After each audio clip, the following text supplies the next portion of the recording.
Hello, everyone. Welcome to the Gimme Holy Wrestling podcast. My name's Dan. I'll be taking you through Monday Night Raw, 17th of October. We've got Brock Lesnar's return tonight. Will we see who he's going up against, maybe at Crown Jewel? We've got United States Championship title match. Seth Rollins as the new champion going up against Matt Riddle. We've got Dexter Lumis fighting for a contract for Monday Night Raw going up against The Miz. We've got the returning Good Brothers, Gallows and Anderson, going up against the Alpha Academy. And Elias is meant to be making his big return. See you shortly.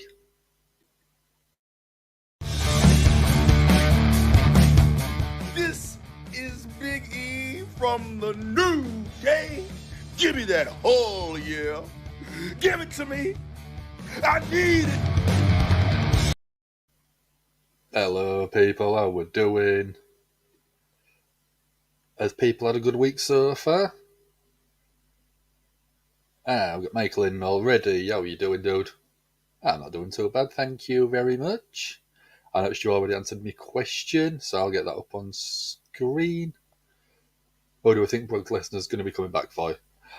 I presume exactly the same as yourself, Michael. It will be Lashley. Probably at Crown Jewel. It's a match that I think we've been wanting to see have a proper story for a long while. I know Lashley supposed beat him earlier this year, was it? Let's have a look. There's no. Lashley, yeah, I think it was this year's Royal Rumble.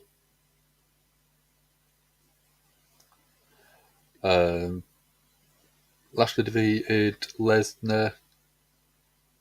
Yeah, at the Royal Rumble. Yeah. Lots of people's weekends been up to. Anything fun? Any exciting news that you want to shout about? That colour's a little bit off.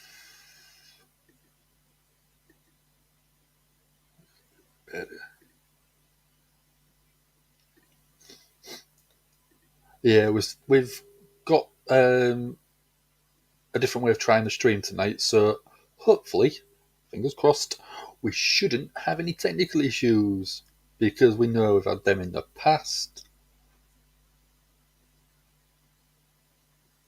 What else do we think we're going tonight? Will we get a Bray Wyatt tease? Or will we actually see him? I think supposedly he's just a SmackDown superstar. So will we get a QR code? Will we get a little glitch or something like that? Which is going to be strange because my ceiling light has been glitching. It's been flickering quite a lot today.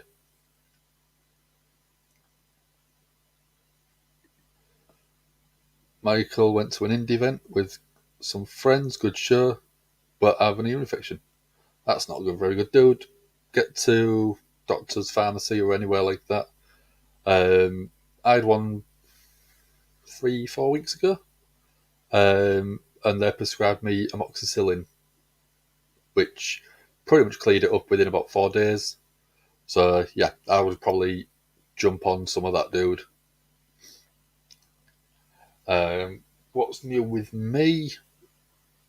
I've got a subscription properly now to Pro Wrestling Crate, and I did the unboxing. I bought one last month just to see what it was like, and I thought it was actually a really good box. I got the 2 t-shirts, signed photo, a load of other bits in there, and I thought this is actually very good value for the price of them.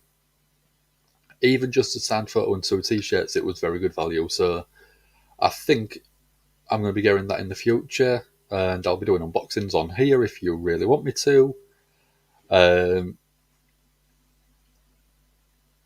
Michael's got eardrops and antibiotics as well. Funko game reveal is Thursday. I'm off all week. I'm already prepared for it, dude. Don't worry. And we got Chris in. Now we're doing Chris. Yeah, rest in peace to Umberto Garza Sr. I reckon we'll see a graphic at the start of Monday Night Raw. Just sort of with WWE expressing their wishes and giving their condolences as well. Let's get ready. let's have a look. We've just got a notification from the WWE app itself. So Brock Lesnar returns to Oklahoma City, plus Seth Rollins and Matt Riddle lock on for the US title. Yep. And how we're doing, Jack? What you been up to over the weekend, dude? Anything fun? Oh, they're just doing a bit of a recap on SmackDown. How do people feel about that promo that he cut?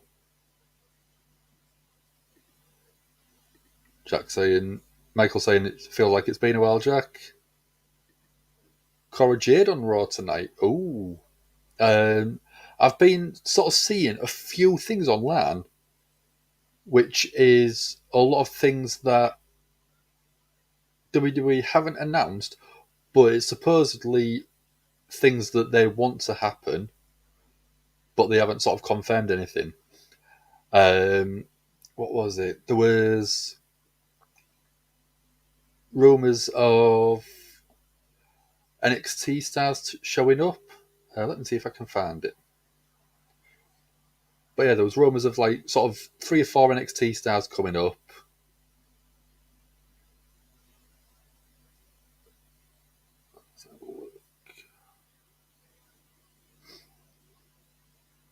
But there was sort of Baron Corbin maybe showing up with a new character. There was quite a few different things announced, which I thought was quite sort of interesting because it was stuff that I wouldn't expect Triple H to be doing this quickly. But fingers crossed we get some good entertainment. We got Ason in. How are we doing, Ason? Jack can't walk properly. How is the ankle, dude? Is it bad still? And we got Sassy in, our newest moderator. Jack and Sassy do absolutely brilliant work keeping everyone behaving in chat. Everyone's saying hello to each other, which is nice. Oh, it's a degenerative thing. That's not very good. But yeah, I second Michael's comment. I hope you feel better, Jack. I don't want anyone to be in pain. I hope that you, at least hopefully the pain will go, or you get rid of that in some way, and at least it makes it a bit more manageable because there's nothing worse than being in pain and not being able to do anything. But if you can sort of get rid of the pain side of things, I just think it makes stuff a lot more bearable and a lot more manageable.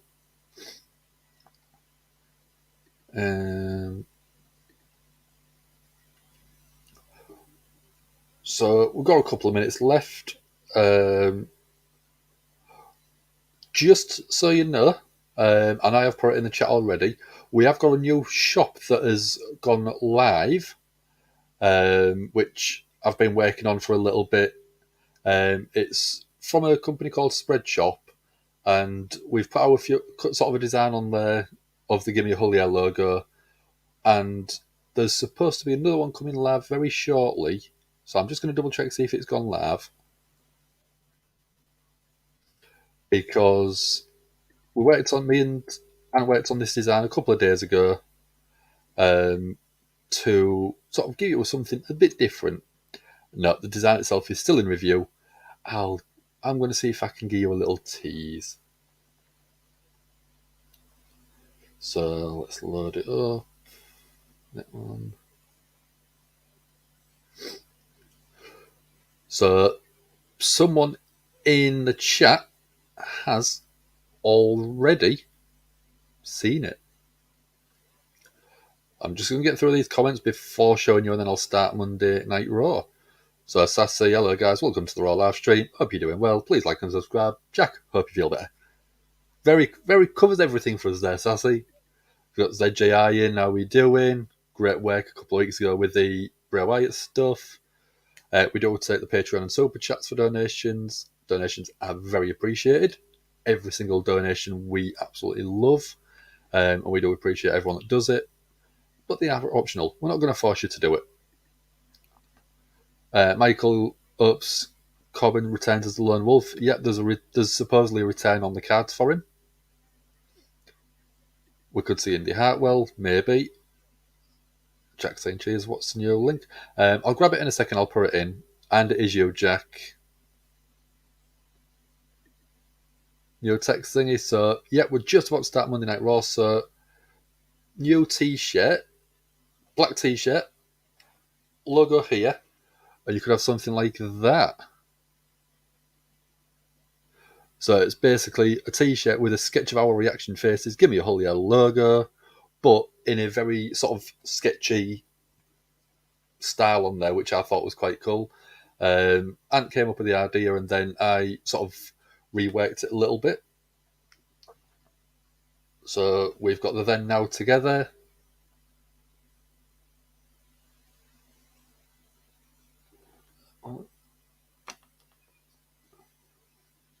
Oh, looking at it, Lesnar's already in the ring. Not Lesnar, sorry.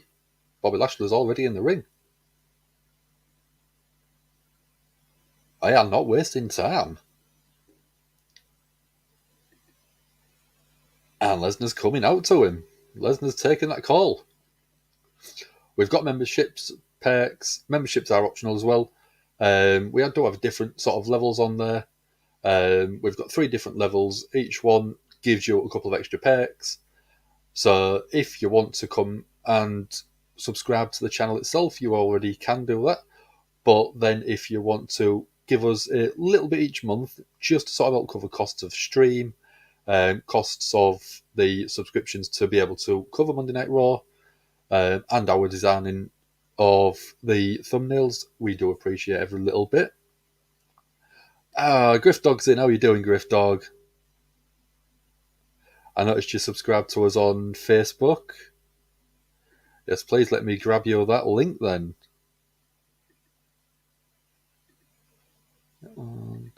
So if you don't want to have a look at the stuff that we have available, it ranges from t-shirts to jumpers to hoodies to cooking aprons, face masks, little tote bags, absolutely everything. There we go. Link is in the chat, guys, if you do want to buy anything. And is that Dom or is that Anne? I presume it's Anne because Dom is there. You're a bigger babe, dude, don't worry. You're a bigger dude. Lesnar straight sort of picking Lashley up, spinebuster into the ring post itself. Lesnar's got Lashley up on the shoulders, was going for an F5. And then Lashley off the ring post. Spear through the barricade. Typical spot for 2 big men. Extra points if you wear an AEW or WWE show. 100%. You take a photo of any of our merch, tweet it out to us, or send it to us on Instagram or Facebook or any other of the social media. We'll retweet it out and we'll share it out on every platform we can for you guys. Yeah, don't forget, AEW is tomorrow instead of Wednesday. So I presume that Ant will be here covering that for you. Yeah, AEW normally is a Wednesday, but I think they've changed it for... Lesnar running round the ring and giving another sort of tackle to Lesnar on the announce desk. They are going at it, so yeah, this is definitely setting up a feud for Crown Jewel in a couple of weeks' time.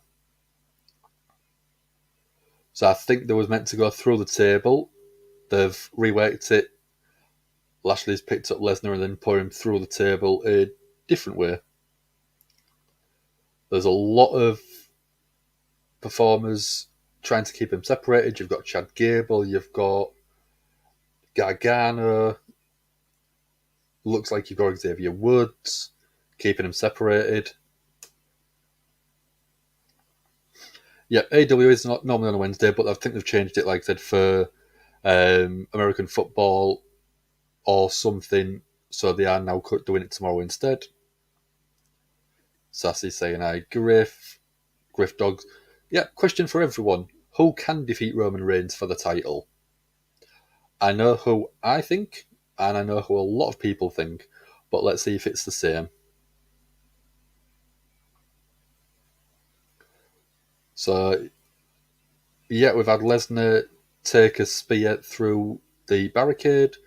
We've had him take a tackle onto the announce desk, and then Lesnar picked up and thrown through the announce desk to start Monday Night Raw. Cracking action to start with. Michael asking Dom, what's up? Jack. Dom is smelly. He smells good, though. He smells good when you get next to him. He smells very good. There we go. I knew there was a reason why. Moved to Tuesdays because of baseball playoffs. It's you on both of them.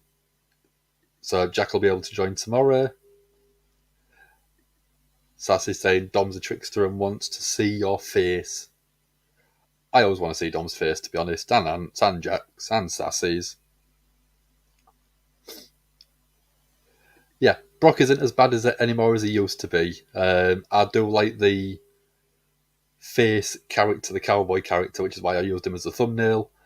And I don't know if he'll be the heel in the match against Lashley, because Lashley has been the face with losing the title to Rollins. Sassy's happy Brock's on his back.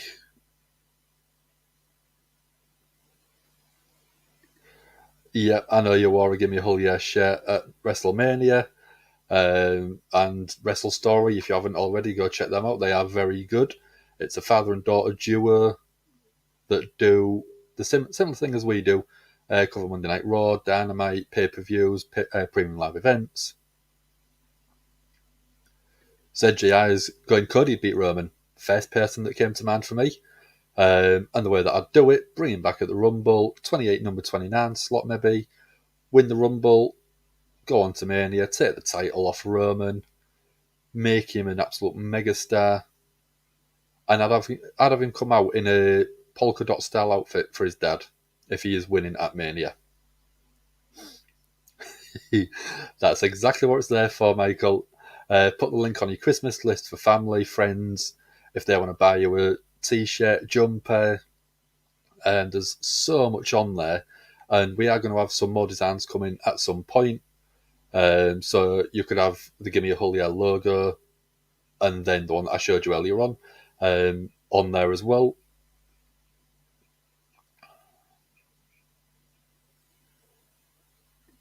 So no American football shows yet. I wasn't sure. I knew it was something, but it's the baseball playoffs. Who will defeat Roman for both belts? I probably would say Cody would win at least one. I'd actually have him go keep one, lose one to Cody, but I'd have a dual night. So wrestles on the Saturday night, in my mind, against The Rock.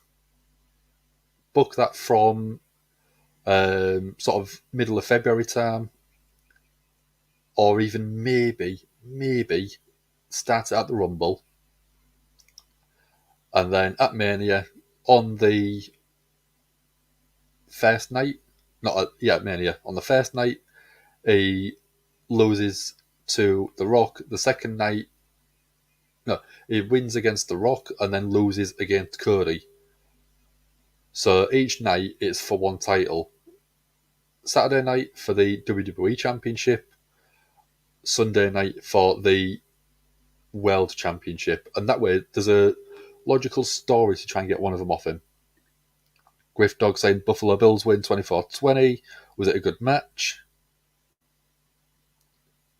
Jack's going naked Midian to beat Roman.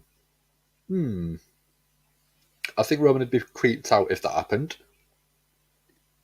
Same to you, dude. Same to you. The Rock can defeat Roman. I'd go the other way. I don't think you want to take your biggest star at the minute and your biggest draw, I would say, to lose against The Rock as a part-timer, because that will then weaken himself for sort of future matches. If you have Roman defeat The Rock, it shows that that Roman is that big of a star to carry the company. Michael's going joke the dumpster on Mountie. Again, tell people that I think if they're given the time and story, they could look at like it. ZJR's going to still Adam Rose's bunny, will be the second White Rabbit and beat Roman. I loved Adam Rose. I thought he was great. I loved the Russell Brand inspired gimmick. And I reckon if they'd have turned him properly heel and attacked all of his sort of entourage type thing, I reckon he could have been a good star. Sassy's going Cody and Balor to beat Roman. If Cody does get the belts, it should be the Winged Eagle. I think it will. I think he'll bring that back because I think Triple H is probably going to want to get away from the big logo design belts. I know, and I understand why they have them, but I do think that there is going to be a change in design on a lot of them. So we're going to look back at Bray Wyatt's return to SmackDown in a bit. Met the World Champion, the Winged Eagle, and the Universal, the World Heavyweight Champion. So the big gold, what I would call, and a lot of people knows the WCW World Heavyweight Championship, and the big gold belt. Michael wants Gunther to beat Roman. I'd love it. I'd absolutely love Gunther to beat Roman. And then go back to using Walter. We're getting the OC coming out. And it looks like we've got a new t-shirt design. AJ Styles and Gallows and Anderson. Strong choices, Sassy. Completely. Build Balor back up to the same level that he was in 2016 when he actually won the title as the first ever champion.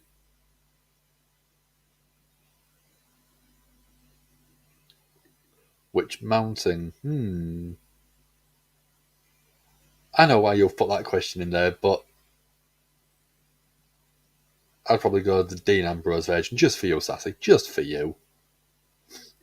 ZGI doesn't want Goldberg to come back. No, I don't. I think that it's okay coming back on something like a Monday Night Raw as a appearance, but not as a performing wrestler. Yeah, exactly my sentiment, Jack. Rock doesn't need the belts to be over. He's going to be over no matter what happens. But I do think that if you put a title on The Rock, he has to be a full-time performer because that is what he would want to happen. But with his movie schedule and stuff like that, no chance, I'm afraid. Sassy agreeing on Mountie. The Wrestler Old School version. Jack saying IRS to be the new champ.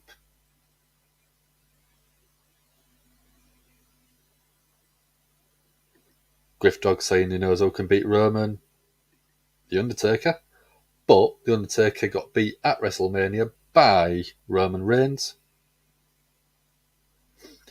So I know that we've had Hassan in, so let me get a poll going.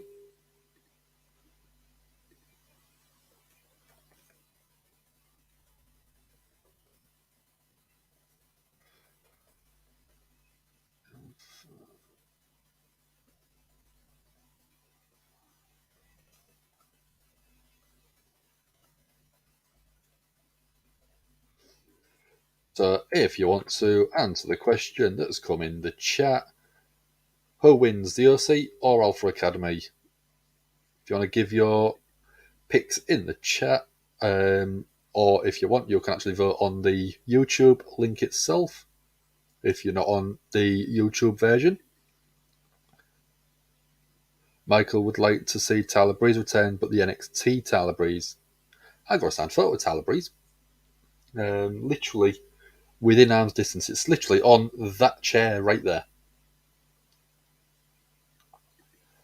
How long has Roman been WWE champion? Over 2 years now, I think.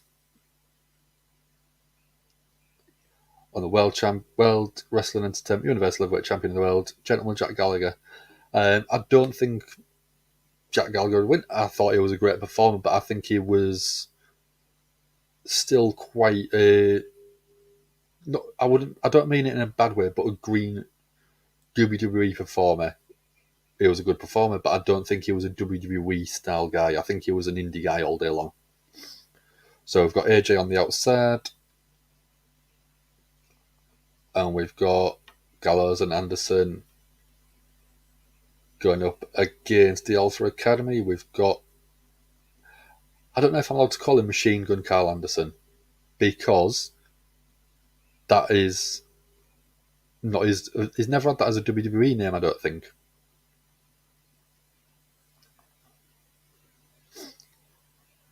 So we may see more Impact stars since all the wrestlers' contracts are expiring. That's definitely a possibility, Sassy. Bringing in Impact stars from sort of any division, bring them in. They could be built up by Triple H. I know he's got the ability to do it. Miz has new champion, so there's a riot at Surfing Stadium. I think the Miz deserved. I think he does deserve another big championship run. But the problem with it is, do you really see him beating Roman? Do not worry about that at all, Sassy. Don't worry about being late. What did you have for your dinner? Anything good? Yeah, he won the Blue Universal at 38. Gallagher needed to stay in NXT, maybe. I thought he was good in the Cruiserweight division. He suited the style more because it was more of an indie style presentation in terms of in-ring action.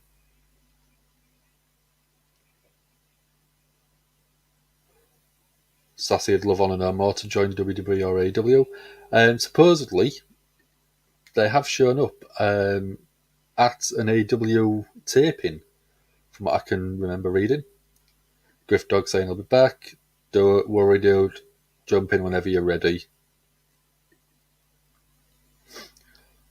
But yeah, it's been a very good time, I would say.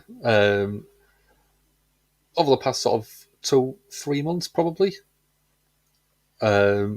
Obviously, Triple H has taken over creative control of WWE.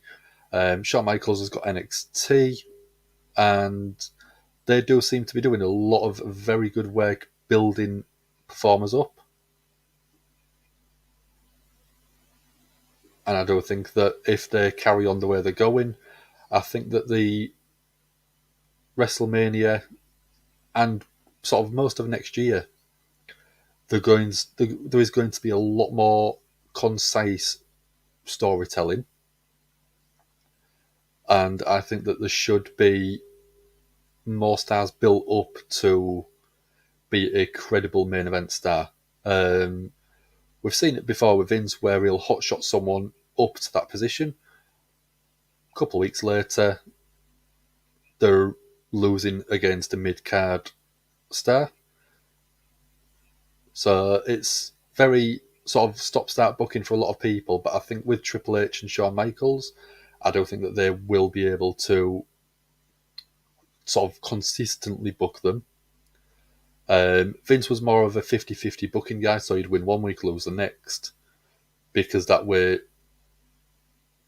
you're at a level pegging. But it doesn't work for some people. Karrion Kross was a prime example.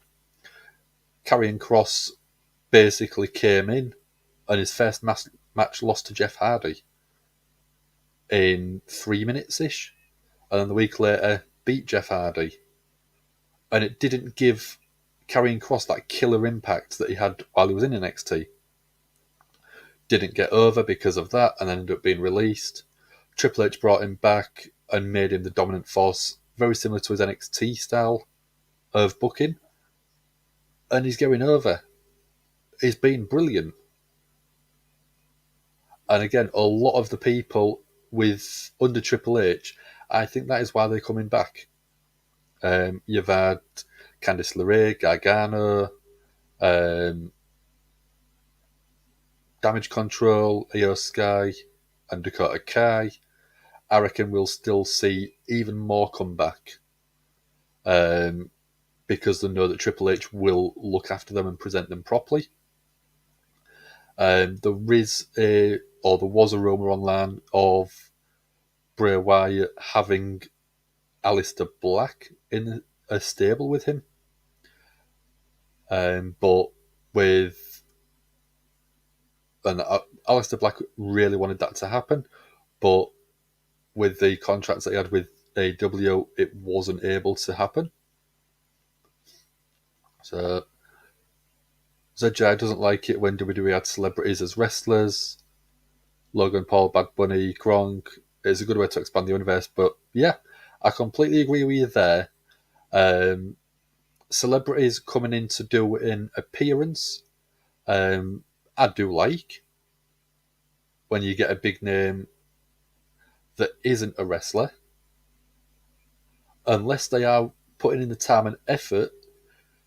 I don't think it makes a lot of sense unless you've got the storyline build up. So we've got Gallows in now, going up against Chad Gable. It's been a relatively steady match so far. But Gallows, big guy.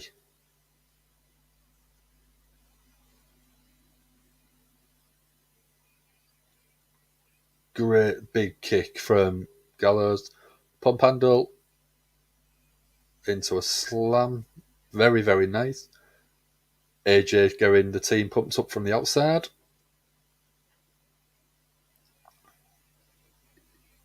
So Jericho get hit by renaming his belt the Ring of Honor Universal Champion title. It wouldn't surprise me because it's Jericho. It wouldn't surprise me because he knows character work. He knows how to get heat. Chad Gable with a overhead suplex with a bridge, 2 count. Oh, it's into the ring steps. Gallows got just out the way in time. Gable going up to the top. Is he going for a moonsault? Yep. Oh, caught into an ankle lock. Anderson went for a kick. Oh, beautiful spinebuster from Anderson. Gallows back in. We're going for the Magic Killer. Perfect. 1, 2, and 3. Win on their return match. Very, very nice. Getting him over straight away. Jericho. Did Eddie Edwards' contract expire with Impact? Not yet, says Sassy. Sassy saying that ZJI is on fire with comments. 100%. So, what you can see on the chat now, just sort of there, it says Hull, but if you're on the YouTube channel itself, it's actually saying Hull, yeah, and it's a custom emoji that Sassy has got because she is one of our subscribers and she's on the monthly membership plan on YouTube, so she gets these little custom emojis that she can use wherever she wants. We're getting the Judgment Day come out.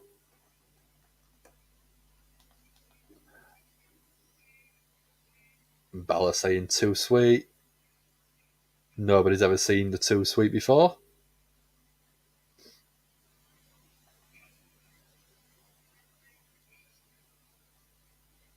Damien Priest saying that they think that they accomplished that the OC accomplished something last week.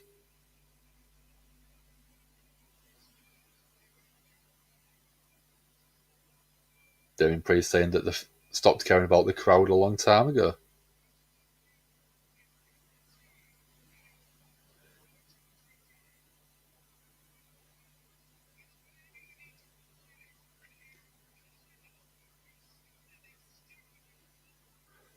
So, Balor throwing some shade, saying that he's the one who started this stupid little club.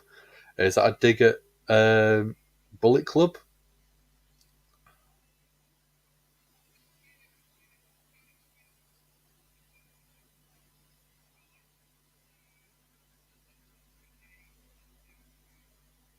Oh, Balor saying that he wants Judgment Day versus the OC at Crown Jewel. AJ's got a mic. They accept, first of all.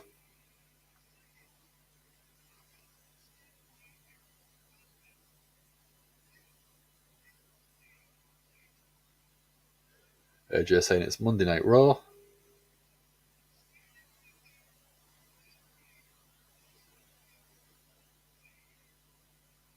AJ saying let's do it right here, right now. Are we going to get cowardly heels?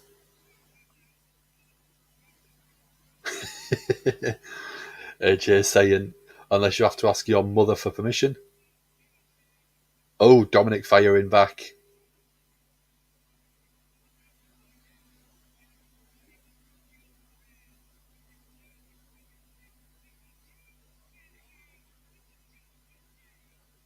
Dominic saying if you want to run across to SmackDown to be with his dad because you can't handle the Judgment Day.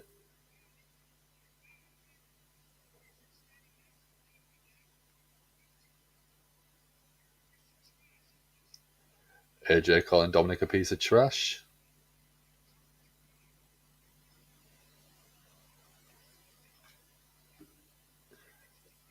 Calling him a little punk.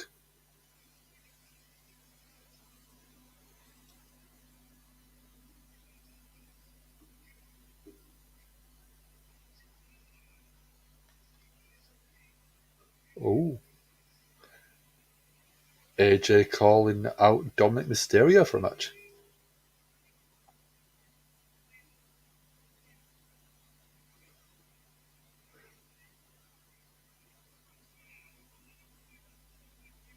Rhea saying that Dominic's going to wipe the floor with you.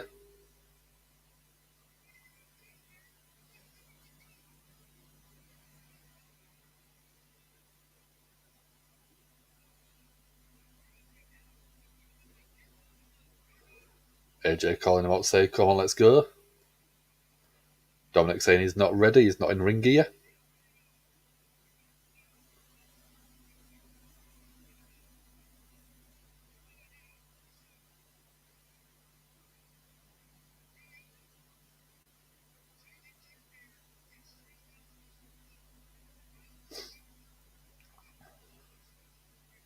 AJ saying he's going to do something that his father should have done a long time ago, and that's beat the out of you. And it'll be too sweet when it happens.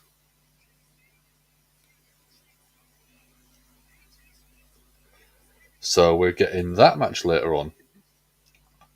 Let's have a look at the poll. 100% of people went for the OC. Yeah, it was bound to happen, wasn't it?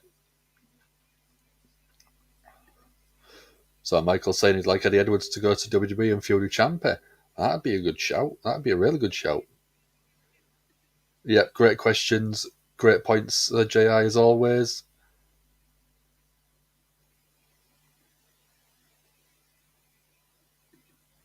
Yeah, Sassy commented on that a minute ago. Michael's not going to lie. He does think Logan Paul can wrestle. He can perform. There's a difference in my mind when you watch a wrestler and a celebrity. If something doesn't go as planned with a performer / TV personality / social media star or whatever you want to call them, they seem to get a little bit lost and they basically look like a sort of rabbit caught in headlights. Whereas a WWE or a professional wrestler, they will notice that the spot hasn't worked or nothing has happened correctly, and they will work around it. First thing that we saw was Lesnar and Lashley try and go through the announce desk. It didn't work. The table didn't break, so they redid a different spot, pretty much calling on the fly to get that table broken. And there's been a few instances with stuff like that where you just don't see the wrestler sort of get stuck and forget to carry on with it. If the table doesn't break, what do we do? And they'll look sort of not panicked, but they'll look worried of, well, that didn't happen, so what do we do now? Whereas a WWE performer will take that and then just call the next spot straight away on the fly in the ring.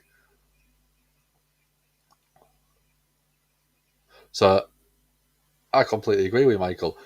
Logan Paul can wrestle, but he isn't a wrestler yet. I think it's just he's got a script, he's got a point by point of the match, and that is what he's following. So it's not calling a full match on the fly in the ring like a lot of people do these days. Call a spot, call a shot, call a punch, call the action in the ring. Tony Khan just had so many people, he can't use any of them, and the wrestlers aren't being used properly. You agree with Punk with working with a bunch of children, except for Moxley and others. AW needs to use talent. That's why people are heading to the WWE again. I agree with some of that. I agree that Tony Khan's hired a lot of people and they're not being used properly. But the problem with some of that is you've got a lot of people come from different promotions and different companies, different backgrounds into one place. So you're always going to have a clash of different styles, different personalities, different ideas on booking. And there's nothing wrong with that. There's nothing wrong with booking a few young people, Jungle Boy, MJF, Ricky Starks, people like that, because they are the next generation. So if you can get them to the level that they are a main event star now, I mean, MJF is a prime example. He's a young guy, but is very decisive on, one, what he wants, two, what he knows probably he's going to work moving forward. So it doesn't make sense not to keep him because he is a big draw. CM Punk is always going to be a very decisive figure and divisive, and people are going to listen to what he says and take it as the truth, take it as the gospel. Other people are going to take it with a pinch of salt, but when people like Punk are going onto a social media platform or a public platform and disrespecting a lot of the guys that was there from the start to help build the company, I just think that it's very disrespectful to them and it's not going to help them in the future. So I do agree with a lot of the points that GI, but I don't think that CM Punk could have gone about business a bit better himself, which kind of hurts CM Punk more than it does any of the other guys.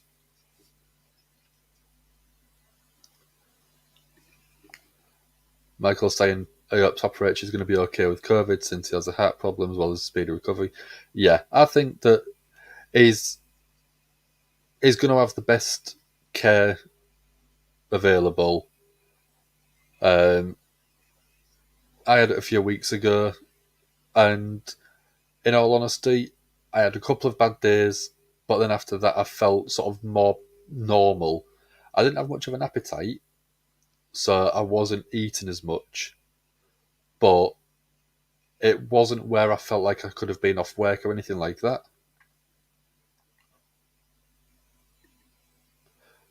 Tony needs more showers or get Ring of Honor going to spread the talent.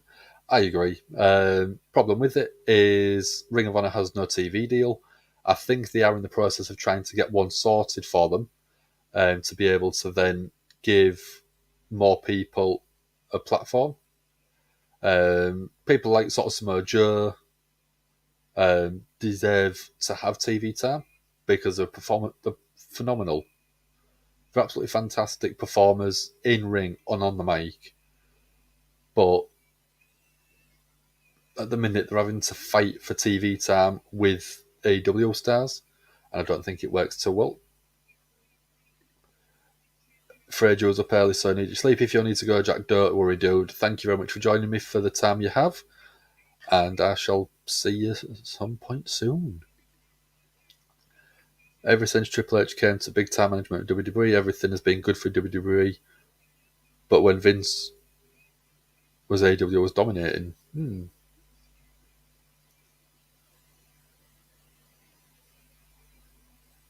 Yeah, I agree. Michael, go get some rest, Jack.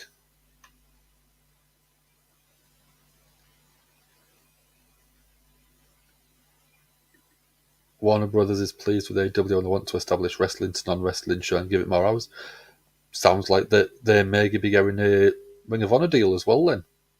Maybe for a different channel, so TBS TNT maybe. We've got Seth Rollins in the ring.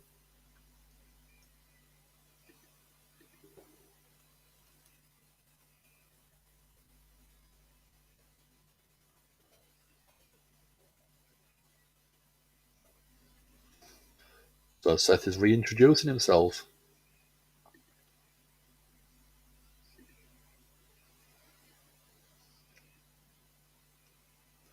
Them glasses are weird that he's wearing.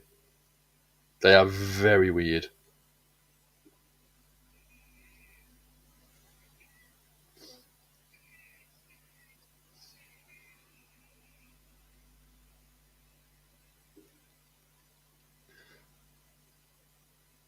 Them boots are cool. He's wearing zebra-style boots. Looks absolutely brilliant.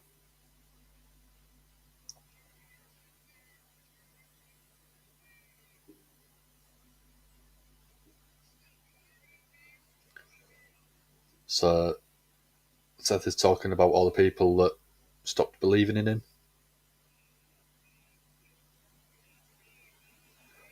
Everyone who didn't believe him in the future, didn't believe in him, can kiss the beyond.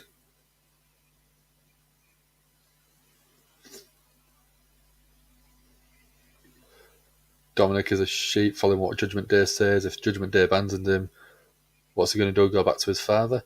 I think that it's going to be him and Dominic and Ray at WrestleMania in a retirement match for Ray, I think. And I think that's why they've put him over to SmackDown, to keep them apart until maybe the Royal Rumble time. Dom gets on your nerves. Dom from the podcast? Nah, I know you're joking. I know you mean Dominic Mysterio.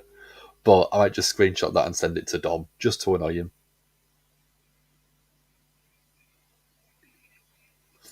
If Seth loses, ZJI will be super mad.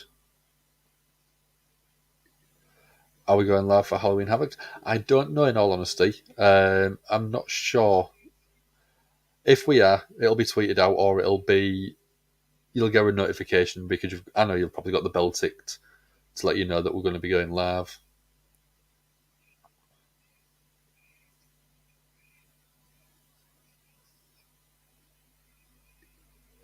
What flag should you use for your profile? You go inside the USA flag. Stick us on. Stick the United Kingdom Union Jack on there. Or the X logo, maybe. That'd look good. Yep, WWE. Favourite wrestler, says Sassy. WWE emblem, WWE logo.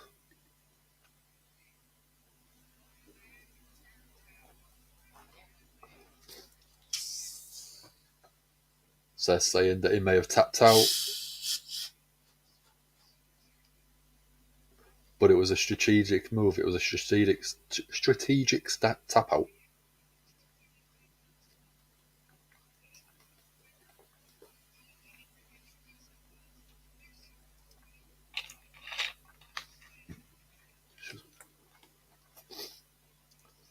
So he tapped out because he knew 2 days later he was in a United States Championship match. Oh, we're getting Mustafa Ali come out and interrupt Seth Freakin Rollins. I think this could work. This could be brilliant.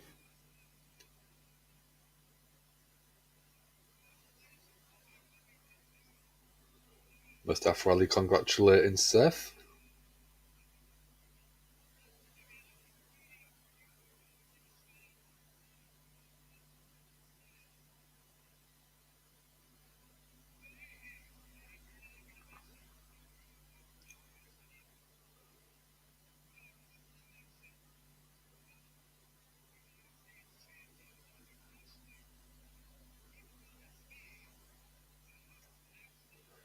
So Mustafa Ali saying that Lesnar at Lashley promised him he was next in line.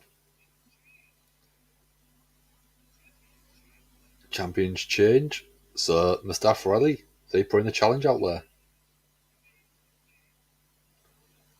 Yeah.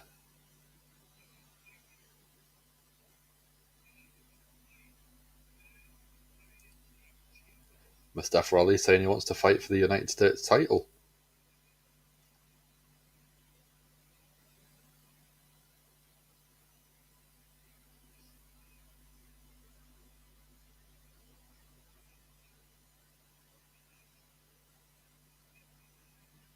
Seth saying, does he look like Bobby Lashley?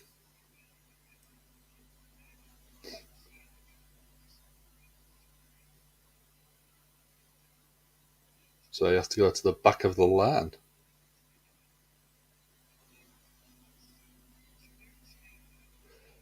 Seth saying he can stay out and celebrate.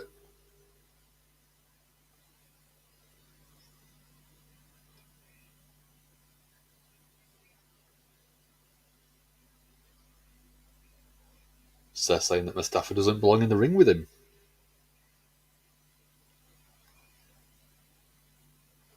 Mustafa Ali's just thrown Seth's glasses.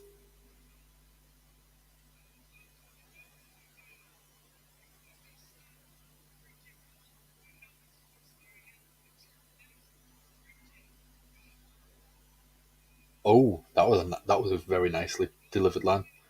Mustafa Ali saying that you might be Seth Freakin Rollins, but you're looking at your next freaking problem. And he's not backing down. That was said with some venom. Very nicely delivered.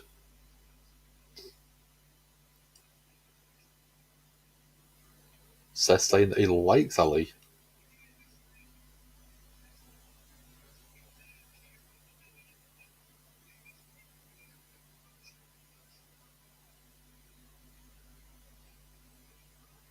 Seth saying that Mustafa Ali's one of the best performers, but is an even better human being. He's a good friend. He's a good father. Oh, cheap shot from Rollins. Very cheap shot. Seth throwing him out the ring. Michael can't wait to see what Shawn Michaels has got planned for Halloween Havoc. Hoping Dragunov wins. I think it'll be a great show because you know full well that the storyline and the booking is going to make sense. That's awesome, dude. United Kingdom, top hat, bow tie, cup of tea. Cup of tea. Lovely. Mustafa Ali attacking Seth now.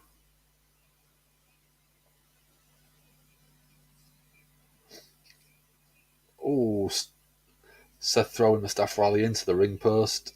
It looked very nasty and it took a very unusual bump on there.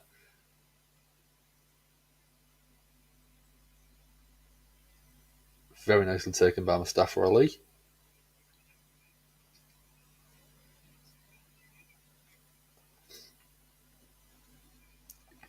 Did he just drop the drip? Probably. Sounds good.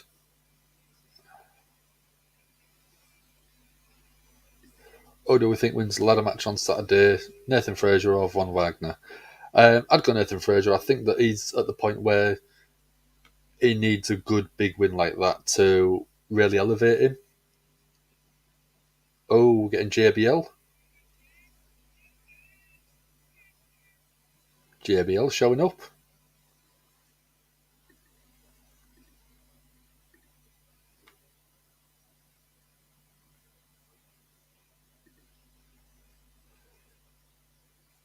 It is. It's John Bradshaw Layfield. JBL, yeah.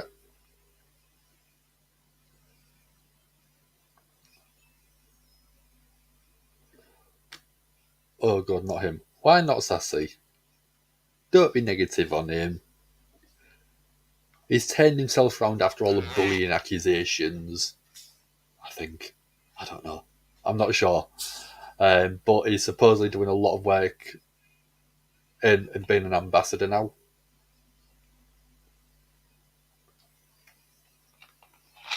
I've brought up 2 different drinks tonight for some reason. I've got Pepsi Max with raspberry, which is obviously a fizzy drink, which is absolutely delicious. But then I've also got white chocolate milkshake flavour. So it tastes just like white chocolate melted down. So it's 2 completely random different style drinks.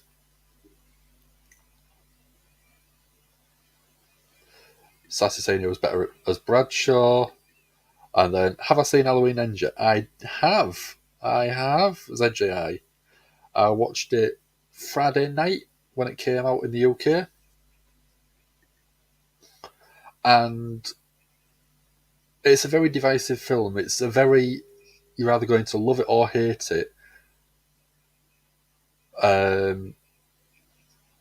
Personally, I liked the film, I liked the story, and I liked the way that it was done. I don't think there was enough Michael Myers in the film, though, considering it's a Halloween film.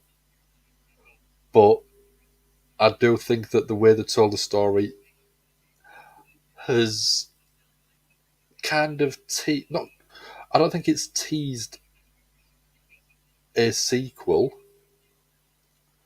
but I do think there is a way to do a spin-off of that, if you know what I mean. It's not like ended on a cliffhanger, but it is open to the ability of being able to carry on a story from there. So I think Halloween Kills was better. I think it was a better slasher film, because that is obviously what Michael Myers is known as, a slasher.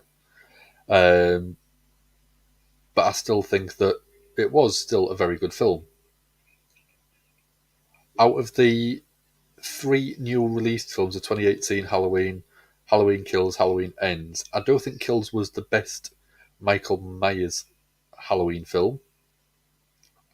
But with the style of the film itself, I do think that Halloween Kills had a very good story too. Not as good as Kills, but it was still a very, very good show overall. Very good movie overall.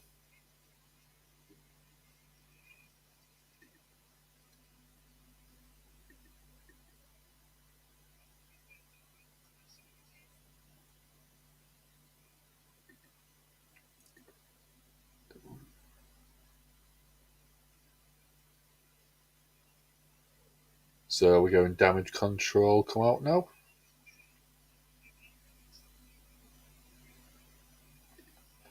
Yeah, it was good, but how will they carry it on because of what happened at the end?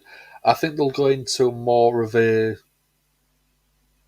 Michael Myers is like I mean, I don't want to spoil the film too much, but what happens to one of the characters in the film, you know who I mean. With the Michael Myers character, I think they could carry that story on in the future, based on how Michael Myers was killing people and how another character was interacting with him, if you know what I mean. Michael can't wait for the holidays. I'm on holiday this week from work, So I was off yesterday. I'm off all the way through to Saturday, and then I'm back at work on the Sunday.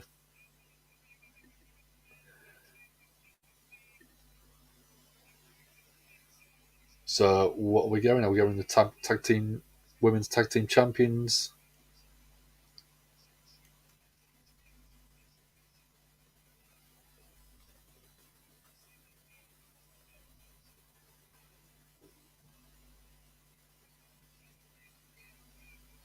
So what are we going to get? So it looks like we're going a tag match with Bailey on commentary.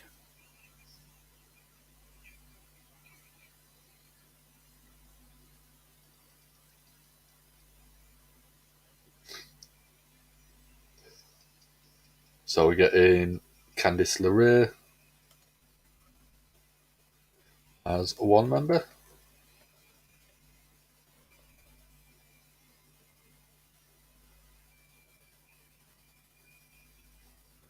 Boys and Pixie. I got a t-shirt of hers in my Wrestle Crate last time. Absolutely brilliant. Absolutely beautiful.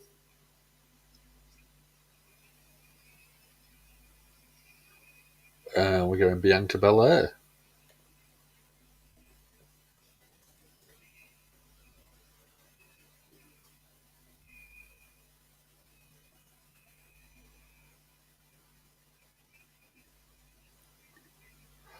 So I'm going to go a quick poll up for people.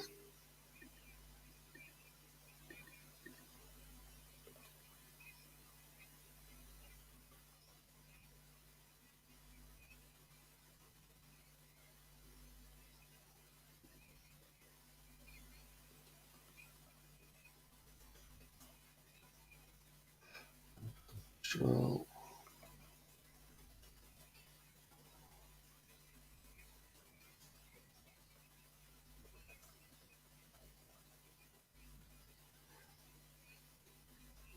so there we go. We've got the poll in chat.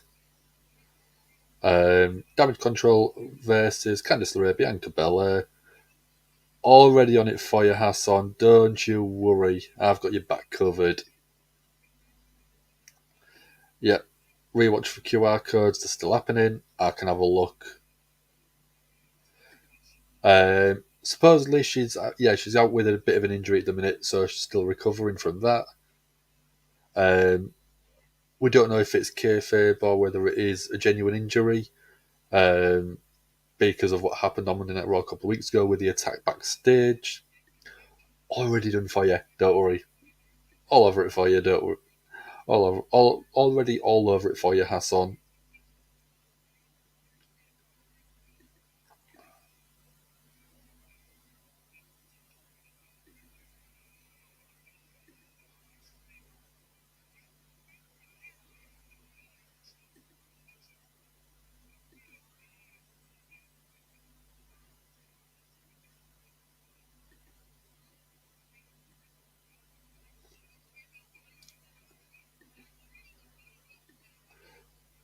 So we've got Bianca and Dakota Kai in the ring at the minute.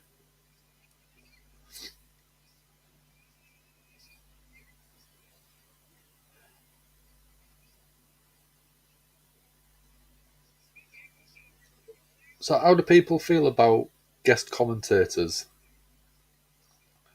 Because sometimes I feel that the match itself is irrelevant. It's the commentary that they're trying to get over because they're trying to tell a story on there.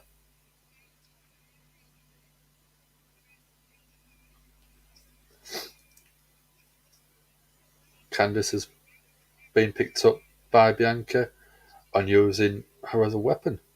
Very innovative offense. Baseball slide from Candice into Io Sky. Chicken wing lift on Dakota Kai and dumped over the top by Bianca.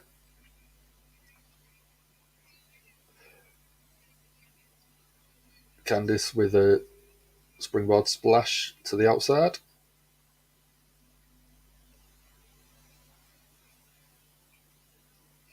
It looks like we're going to commercial break. Abby the Witch appeared during the Bray Wyatt segment. The two women's belts were on a table, not on a fan. So they were both, and Becky Lynch was the only one with both at the time. Interesting. I don't know how you keep up to date with all this stuff, the GAHY.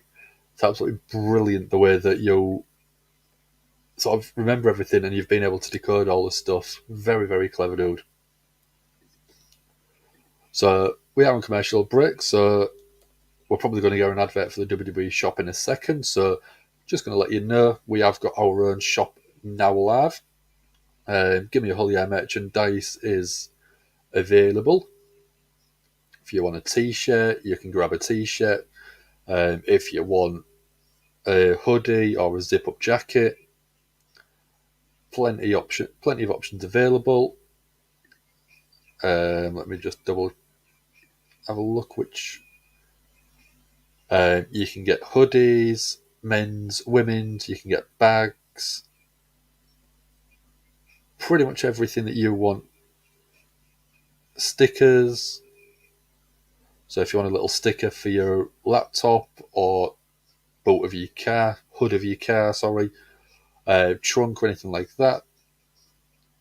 You can get tote bags to carry all your shopping in, mugs, pillows, camping mugs, absolutely everything that you want. If you do want one,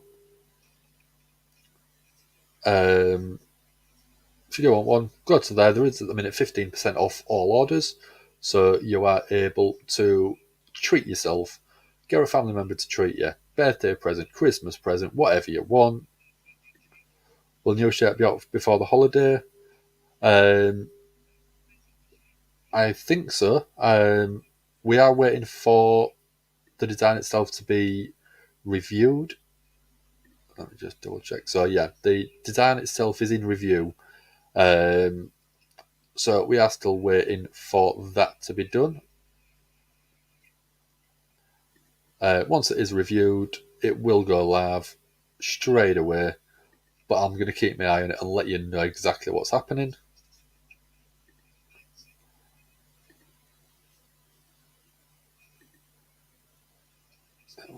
So if I go to shop. But yeah, there is quite a lot on there, and you can customize the color as well, which I think is very important. Some people don't want a plain white t-shirt. Some people want a bit of color in there, so you can still have the color with the logo on there. So if I bring it up on here, so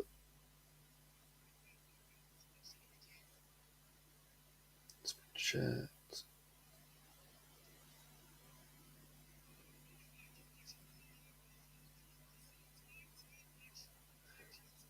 That one. So if I go to say the hoodie, because that is a nice hoodie.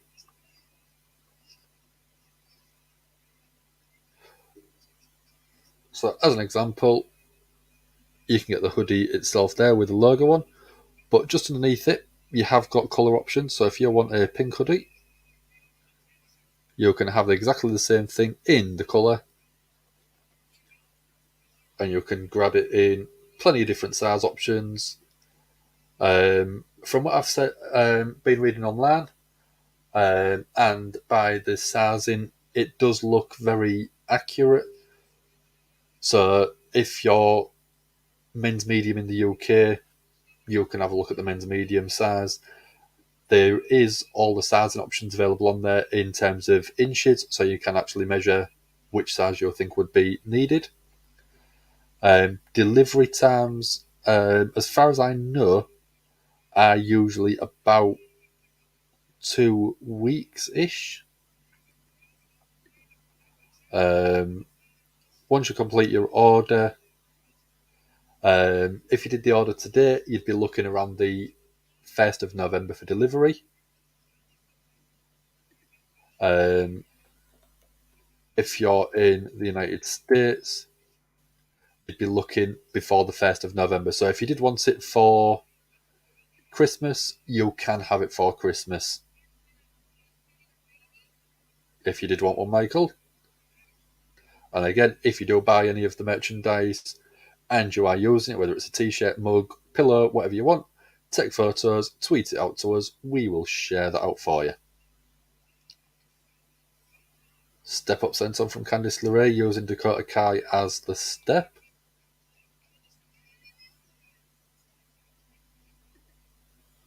Sasha and Naomi should come back. I reckon there will be. I don't know whether I could see them turning up at Crown Jewel, with obviously their rights for performers across there, or see them coming in after that.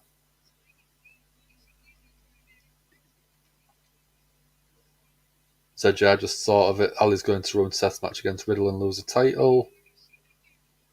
I don't know. I don't think he'll will interfere. I think he'll come out, but it'll be a distraction, but not get involved physically. So Jay wants ruthless aggression. We haven't seen her back then. Yes, Guy went for a pinfall on Candice LeRae. Roman Universal and World title. Usos should be tag champs. They are. They're still tag team champions, holding both Raw and SmackDown. Hi, Mum.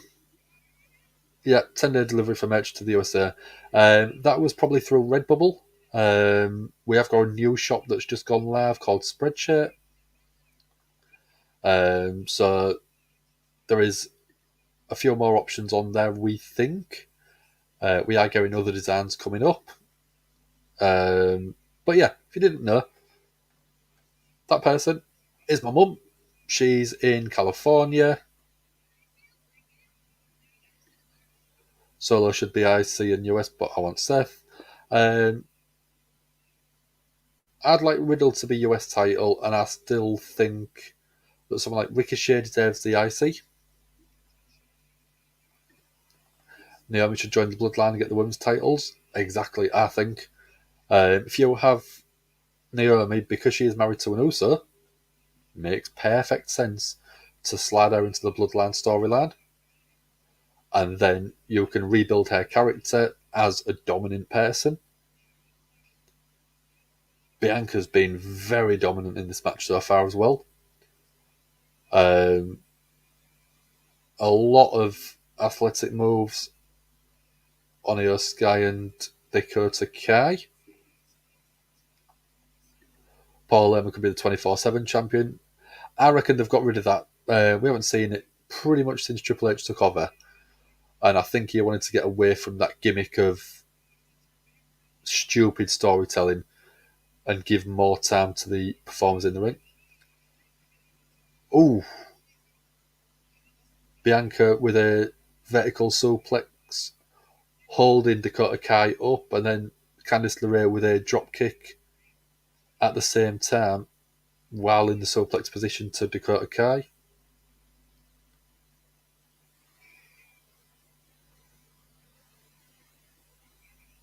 Belair sent to the apron. Dakota Kai with a step-up kick, taking her off the apron. Candice LeRae with a codebreaker type to Dakota Kai. Bayley's going under the ring. Kendo stick in hand. Bianca grabs Bayley's hair and Bayley swung for her. Would have caused a disqualification, but misses, so Bianca tackles her over the announce desk. So Candice LeRae left in the ring on her own. Tag to Dakota Kai.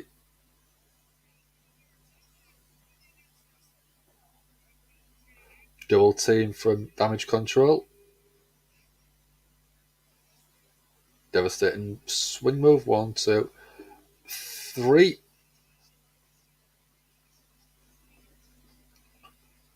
So Damage Control get the win.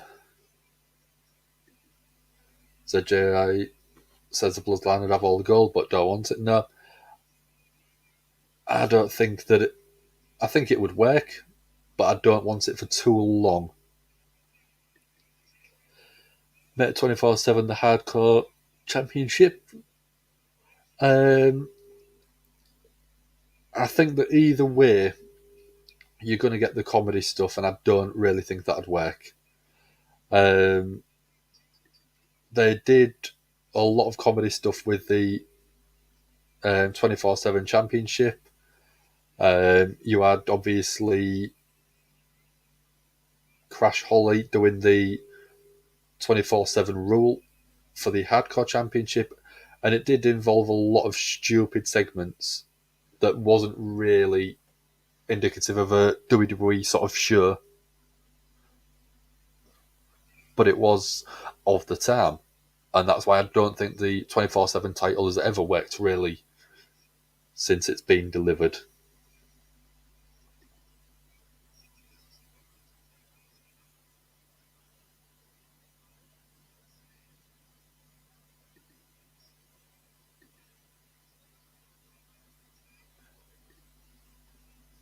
So Seth is saying he's going to beat Seth. He has already exposed him in the fight pit. Riddle going up to Ali.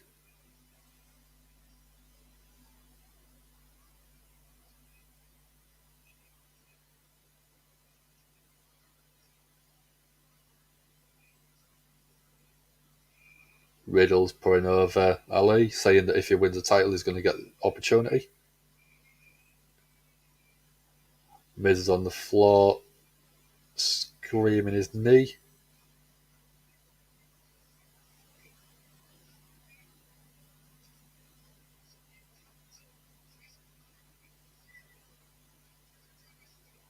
So Miz has supposedly slipped and fallen on some water.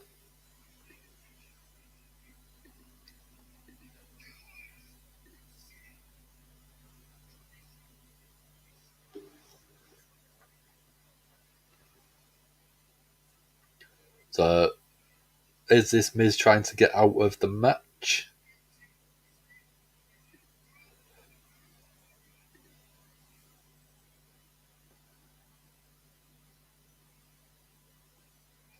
Yeah, looking at it, Miz is trying to pull the wool over the eyes of the trainers. Make the title really hardcore. I'd love them to do that, but then if you're having a stipulation match, it loses the sort of intensity behind it. If you're having a very hardcore sort of performance to get the title, then if you have like a false count anywhere match, it loses that sort of impact, I think. Miz acting like a coward and Sassy saying it looks good on you, Miz. Yeah. Miz has always been the heel to try and get out of everything, which it works for the character, I think. It is very fun. Obviously, he doesn't want Lumis to have a contract. But if Miz forfeits, does that mean that Lumis wins and gets the contract without having to have a match? Did Miz think of that?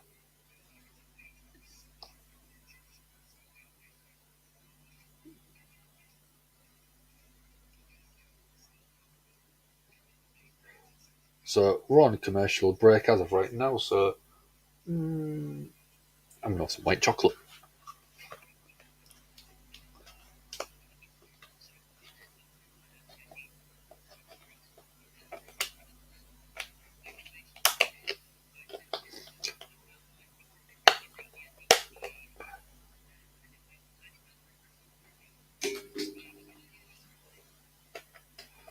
Ready? Oh, I forgot I brought some cookies as well. Milk chocolate chip cookies. Yum, yum, yum, yum, yum.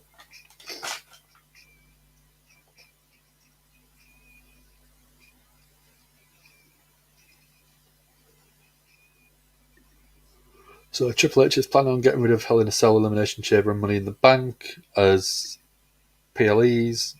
Yeah, there's internal sort of rumours that is expanding the time between shows. The rumour is day one pay-per-view premium live event has been axed, and that is not happening anymore. He's trying to get away from gimmick stipulation pay-per-views and go to stuff like No Way Out, Armageddon, No Mercy, because there was no stipulation attached. So you could have anything on there, and you could tell the story to get to the match. It gets a little bit boring when you go, oh, it's going to July time, so we've got to have an Extreme Rules match. Or it's going to November, we've got to have Elimination Chamber or Hell in a Cell or whichever. Because you know that's where the story is heading. But if you have No Mercy, you could have a Hell in a Cell match on there. You could have an Elimination Chamber on there. You could have an Extreme Rules match or a ladder match or anything. And it gives you the freedom of picking the stipulation to suit the event. And I know a lot of the gimmick pay-per-views was marketing, but it gets it out of that point of being able to tell a more compelling story and engage with your audience more, in my eyes.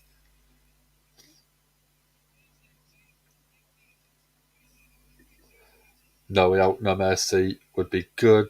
I'll miss them too. One of my favourites, old school Backlash with the swinging sort of hook things. 2000, 2001. I think 2001, Shane McMahon came off for there in a match against Test, if I remember rightly. Last man standing match. But yeah, I do think that going back to individual show names instead of gimmick names will work better. And I would like to see different sets for each one, or at least the big four.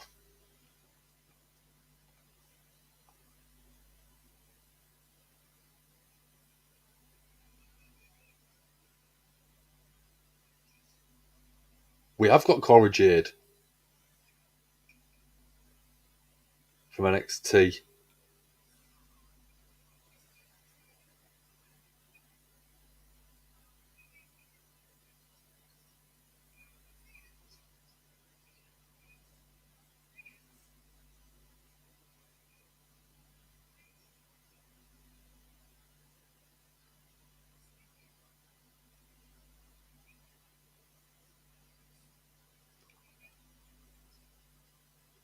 So Cora Jade is asking Rhea Ripley to be in the Pick Your Poison match tomorrow night.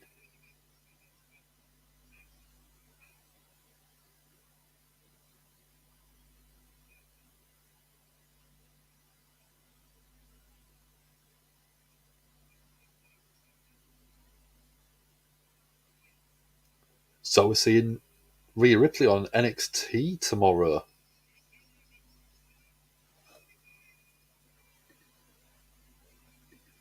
Oh, that's an unusual thing to sort of find out, but very exciting.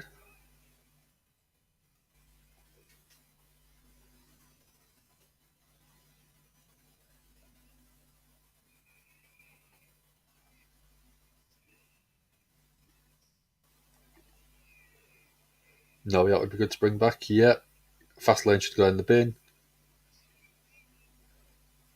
No Money Rain. No, it'd probably have his face on it anyways, that egotistical, but Hall of Famer.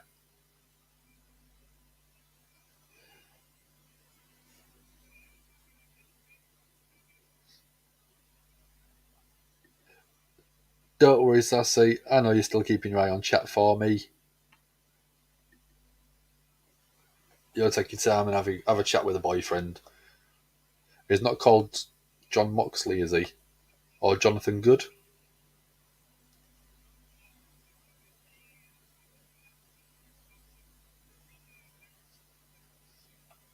So he's got an announcement.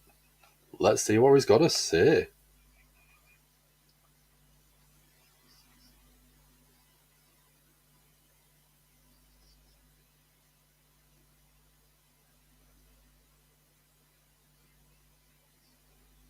He's apologising.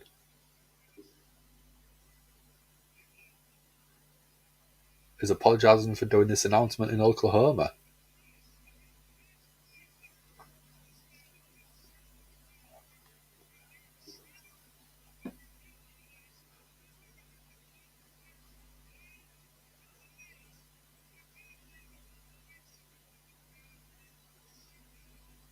So JBL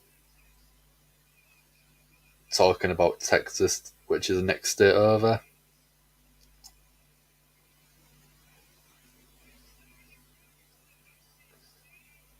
Getting some major heat heel from the crowd in attendance.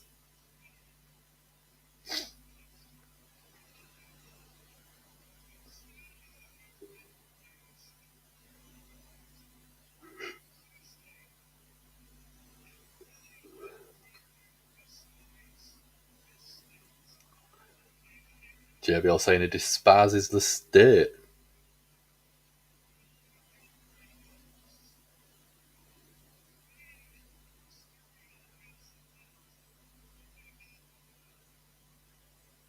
So Ray has left Monday Night Raw.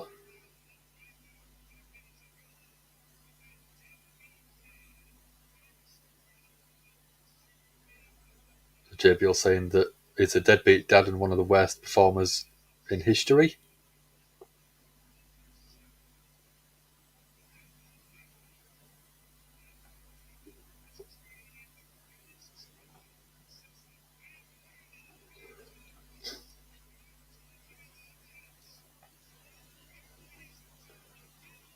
So JBL asking everyone to go on the feet and welcome.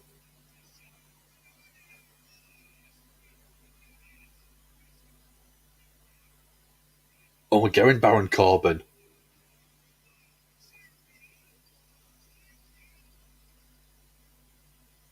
I didn't expect him to bring that person out.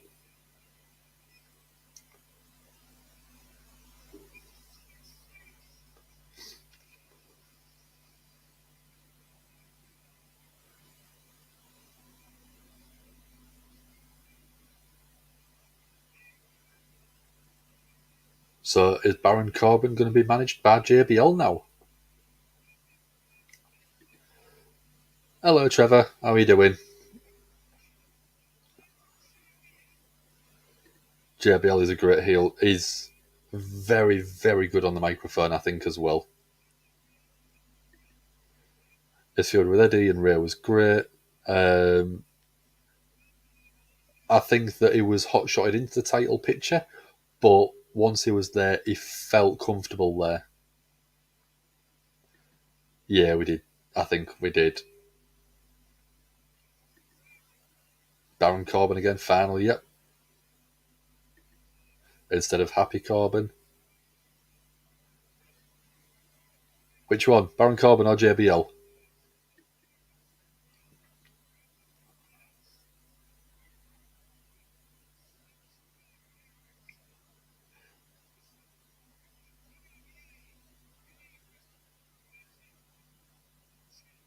So JBL asked for competition for Baron Corbin.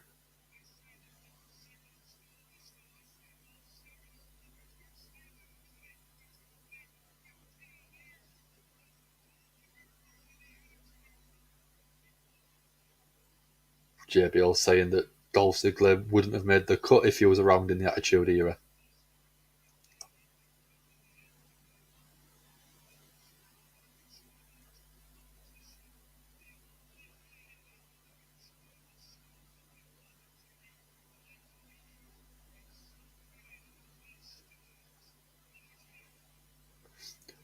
That feels very free from JBL. It doesn't feel very scripted either.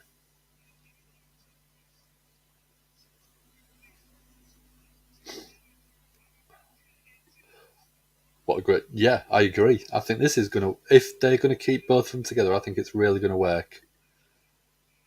Sassy saying, what is he wearing? No mirror? Yeah, it doesn't seem to suit him, does it?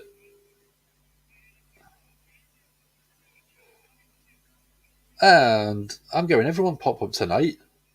So, Rachel Rosleo, that's my sister, popping in to say hello. Everyone's saying hello to you, Rich.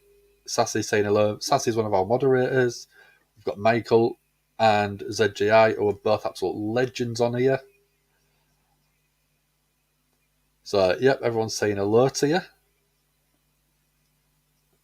So, if you remember last week, the photo that I showed of myself with the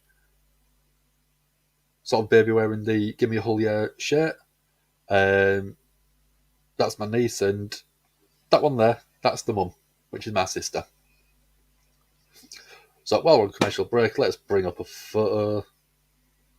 Photos.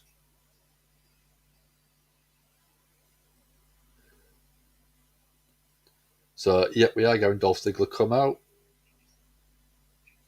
So it looks like he'll be going one-on-one with Baron Corbin.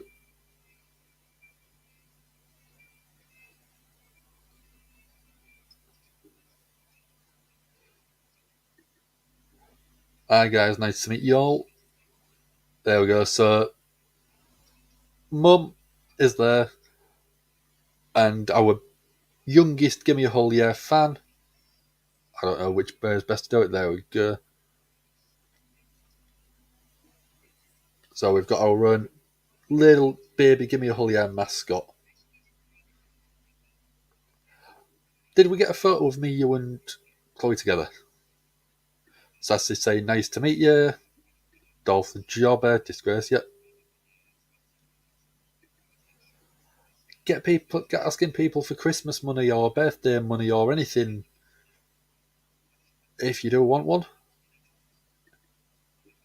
She, ZJI. I don't think we got a photo of all three of us together, did we? Let's have a look.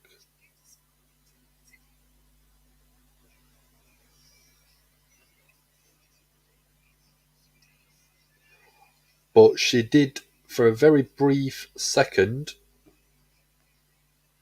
become the Gimme a Hull champion. She pinned me. 1, 2, 3. No, that's fine. Just any photo with all three of us. Gimme a Hull champion. So she did end up sort of carrying the belt for a little while.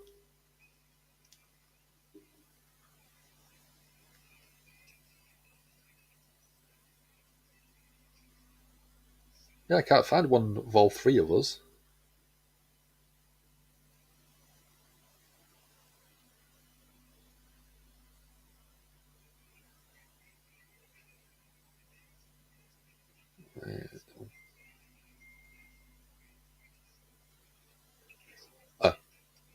That one. I'd literally just brought that one up.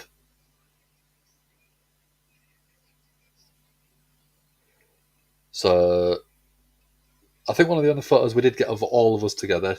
So there was me, my sister,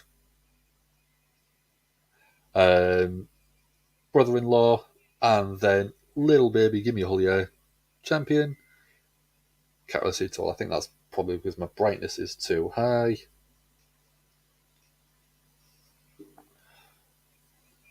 There we go. You can see all four of us there.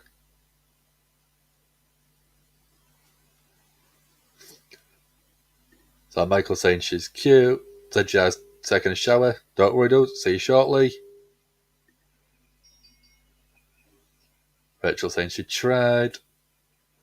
So normally I get a phone call now enough every single day on WhatsApp because my niece wants to sort of speak to me or my girlfriend. So it's literally Dan, Hannah, Dan, Hannah.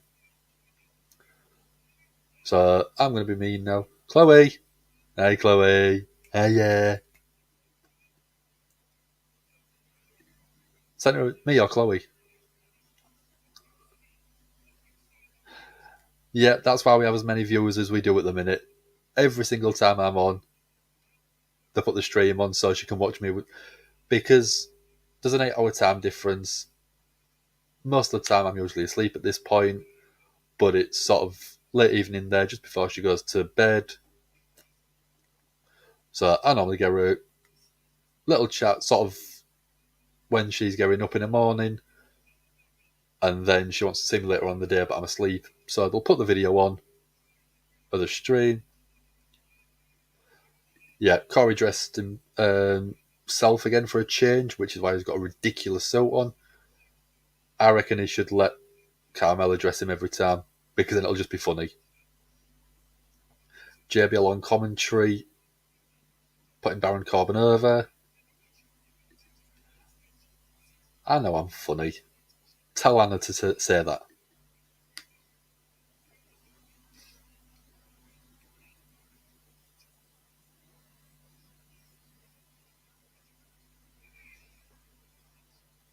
So Dolph Ziggler. Oh, I ain't put that in the banner.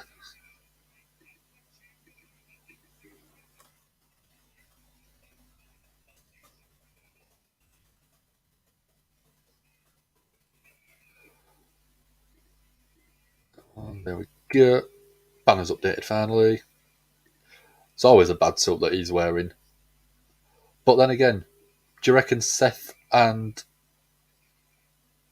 Corey have the same tailor?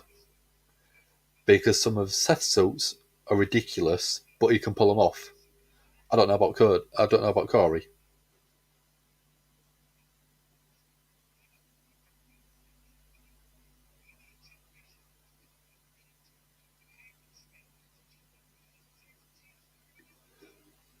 You're not distracting me. If he started calling me, then that probably would distract me. But apart from that, no, it's fine. I'm still calling the action. Still keeping up with comments, but it's fine. Dan's a cute nickname. Family calls you Mama because cousin couldn't pronounce it. Oh. So before you go, what's the 2 nicknames that we got for both of us in one go?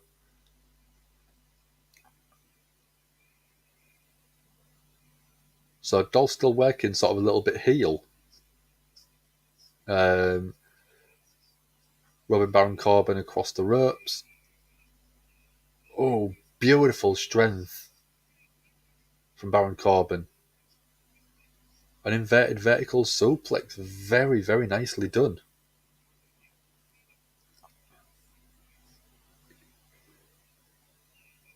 Thank you very much, Sassy. So, yeah, anytime sort of my family sort of jump in, it's very nice to see because they are in California, so it's just nice to sort of be able to sort of interact with them. I mean, I do a lot of the time anyway, video calls. No, I meant for me and Hannah. So that's my sister's nickname, just so anyone knows, just so anyone's asking.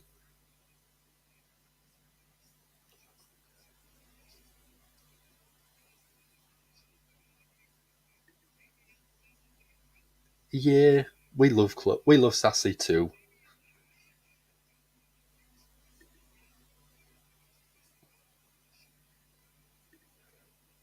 There we go.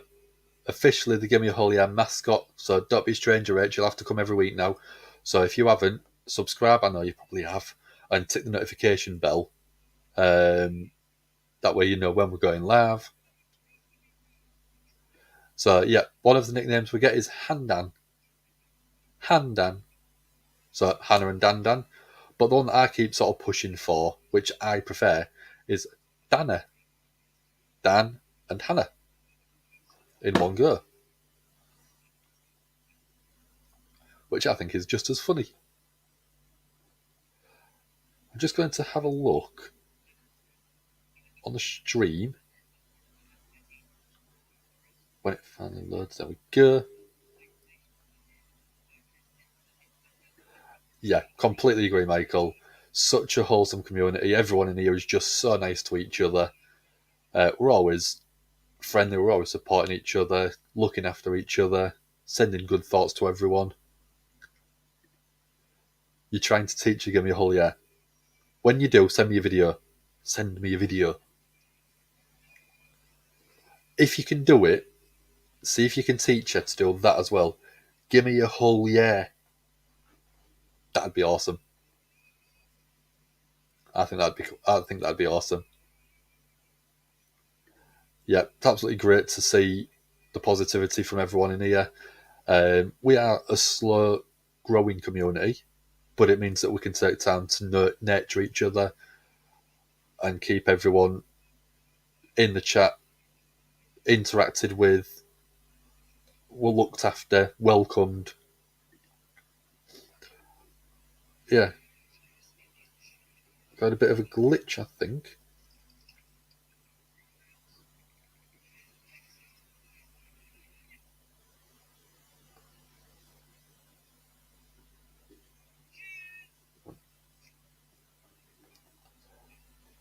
So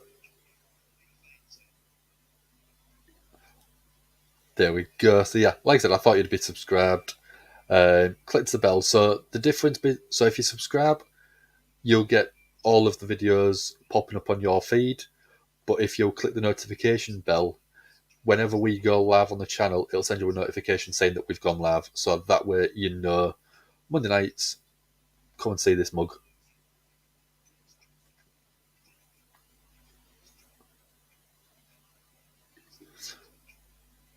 So you're going to try, and of course you'll get a video. Yes.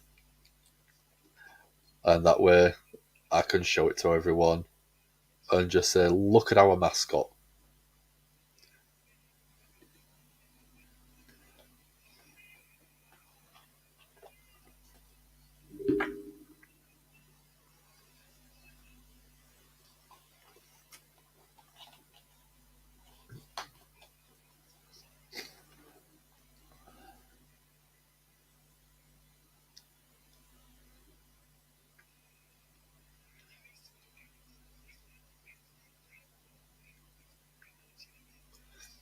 So back on Raw, Dolph Ziggler versus Baron Corbin.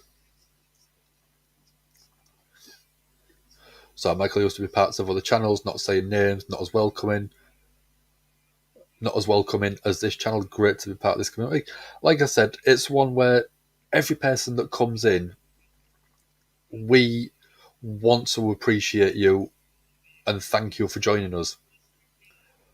It's three guys from Hull that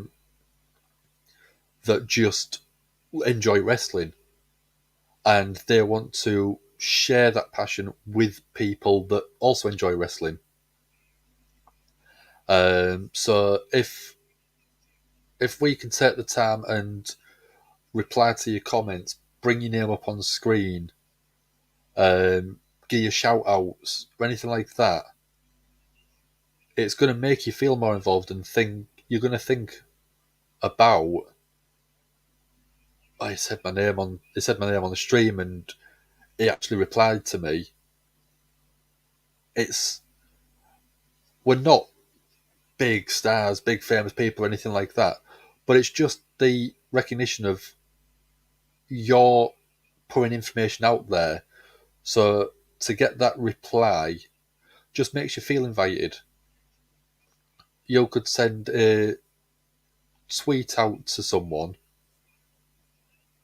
whether it is someone that is massively famous or never heard of in life. If you'll get a reply back, it's acknowledgement, and I think that is where we are usually very good at doing that for people, and being able to say that we appreciate every single one of you by name.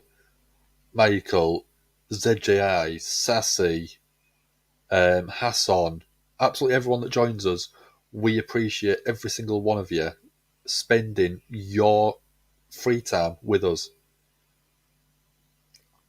So we do thank every single one of you that does join us, whether it is for a minute or an hour or a Monday Night Raw's 3 hours. We do appreciate every single one of you and every single minute you do spend with us. So next time you're in the UK, we'll have a Give Me a Hull Yeah meetup. Yeah, most of the people actually are with us is actually in America. Sassy's in America, Michael's in America, ZJI's in America.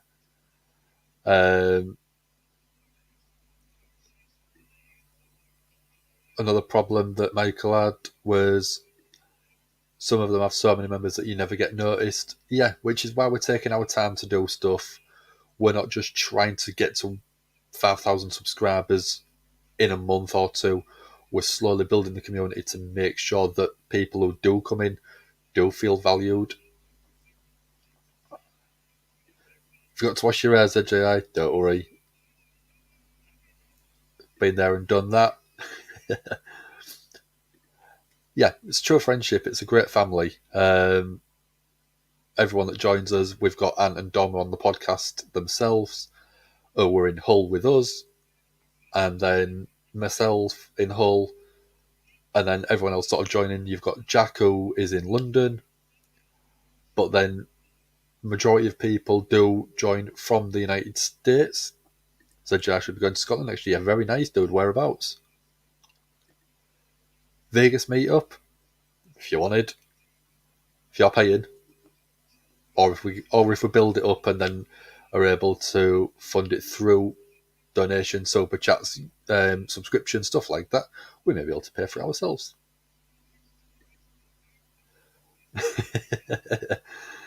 This is a friendship that will never end.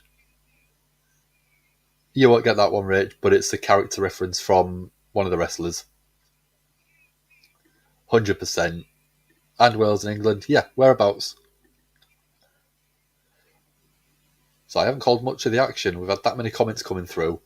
But it's been, from what I've been watching, a very, very good match. Ziggler, beautiful drop kicks as always. Zigzags, going for a pinfall. Only going a 2 count.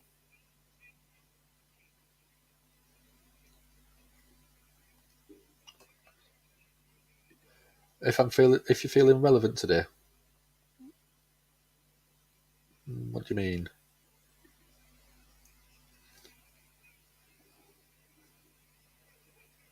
Ziggler trying to rile up the crowd.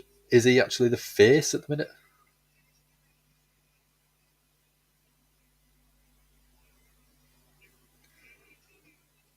End of days. Is that it? 1, 2, 3. So still only one person's kicked out of end of days. Back in the shower. Yep, go wash that hair, dude.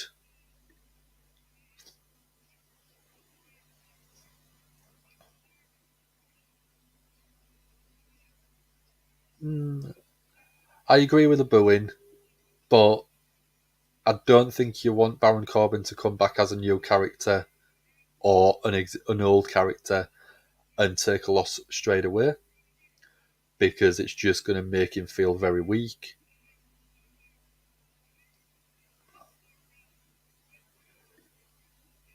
Good night all. Mascot's got to take a shower and go to bed. Right, not a problem. Thank you very much for joining me. So I'll probably speak to you tomorrow at some point. Knowing Chloe, she'll want to say hello. Yeah. See you later. Bye bye.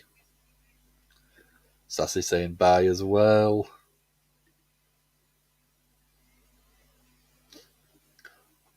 So we're going backstage. We've got the Miz in trainer's room.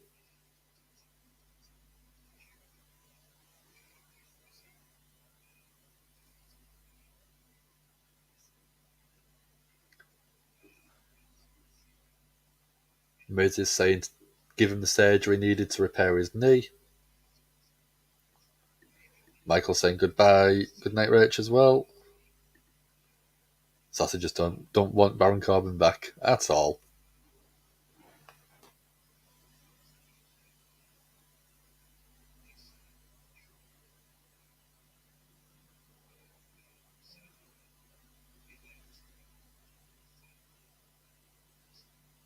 So supposedly the Miz has been pouring water on the floor and moving wet floor signs. So did he make it up? Baron Saxton annoying the Miz, saying the Miz is saying very injured. So there's a J saying bye as well, Rach. Dolph Ziggler lost to Baron Corbin, and the Miz has been accused of faking the injury to get out of the match.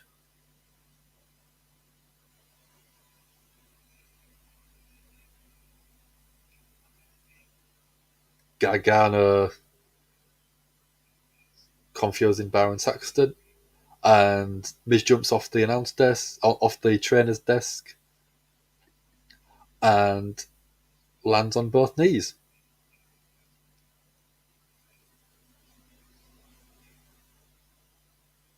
So the Miz's knee injury seems to have gone. So that's all you've really missed, said GAHY. Not a great deal whatsoever.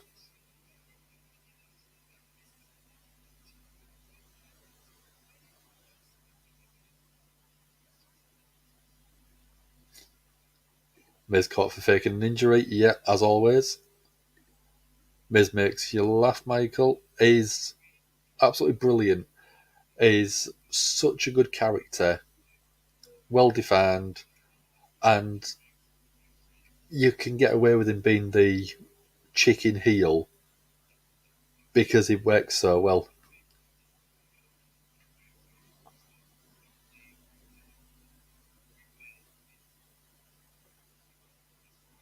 You'll go to the bathroom, Michael. It's on commercial break for us in the UK anyway, so there's not much going on right now.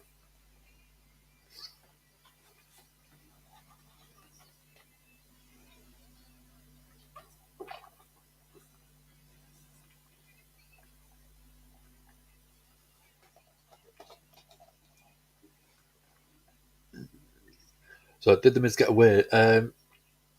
No, he slipped on some water earlier on, and supposedly shattered his kneecap. He was just in the trainer's room with Baron Saxton and saying that he can't go on. Baron Saxton said that people saw him moving wet floor signs and pouring water on the floor himself to make him slip. Johnny Gargano shouted a couple of things, and that caused the Miz to jump off of the trainer's desk, off the trainer table, land on the floor with both feet, and not be in pain. So it was either an unbelievably miraculous recovery, or he was faking. It's the Miz. What do you think?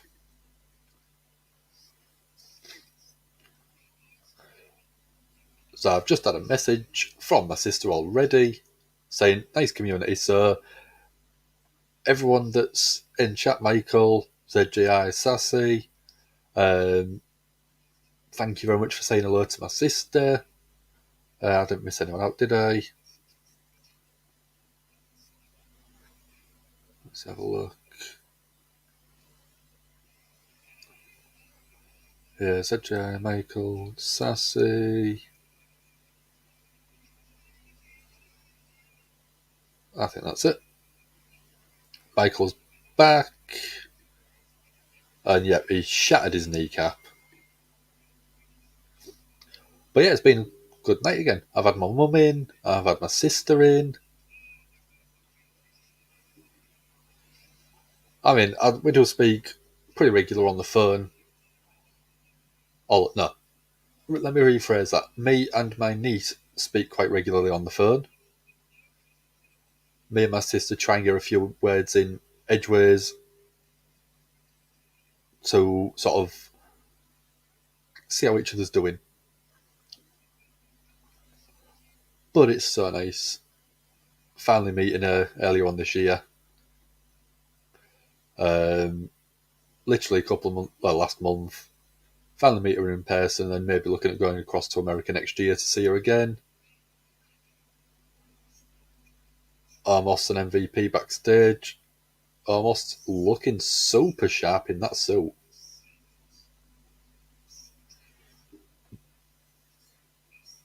I know you like to make everyone feel welcome, Michael. I appreciate it. Same as Sassy. But yeah, like I said, it's such a nice community. That's why I joined. What is it now? Over 2 years ago. Joined in with just doing the watch-alongs, chatting to people, and saying hello to everyone. And then it got to the point where Dom asked me to do a predictions video. I did predictions, and a couple of people was like, they quite enjoyed my booking, storytelling, match call and stuff like that. So Dom was like, do you fancy coming on and doing a Monday Night Raw with me? Which I did. I was very nervous because I wasn't sure what I should be saying. But I did 2 or 3 with him.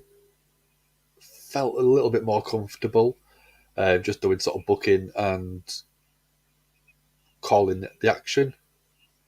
And then after a couple of months of doing them, we needed someone to do a Monday Night Raw, but Dom couldn't do it. So I was like, well, if you want, I can have a go. I'll do it on my own. I did it. It went okay, I think. And then I did a couple more with Dom, then a couple more on my own. And then pretty much both Dom and Ant said that I can do Monday Night Raws anytime I want. So that's why he's stuck with me every week now. But again, I do thank and appreciate every single one of you joining me every single week, whether it is for, again, 5 minutes or an hour. So, said Jai doesn't care who you are, Braun will destroy you with partner brains. Yeah. Yep, we're getting Bray Wyatt promo replay from Friday Night SmackDown, where he came out as Bray himself.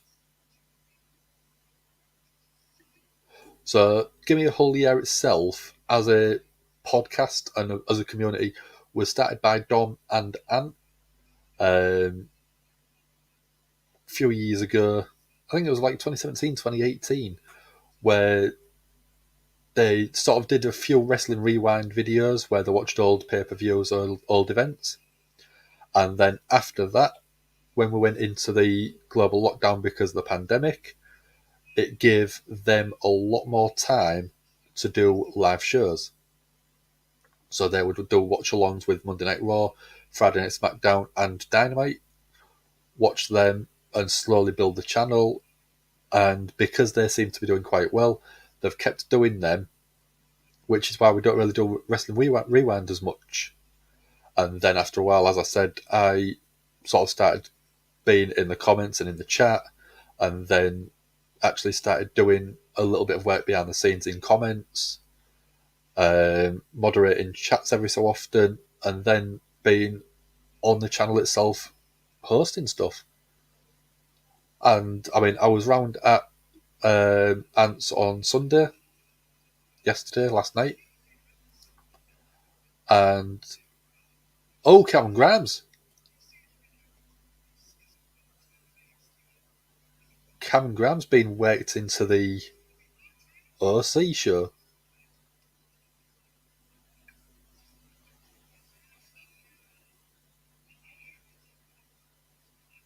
Cameron Grimes asking if the OC would be the tag team partners tomorrow.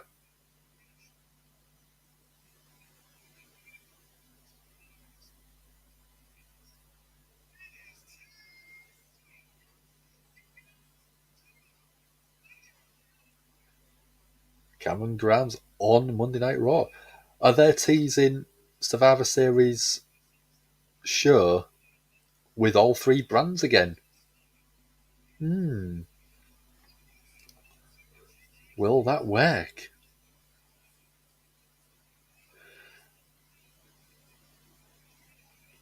I'm excited. We've already had Cora Jade on. We've had Cameron Grimes on. So we're getting AJ Styles and Dominic Mysterio up next.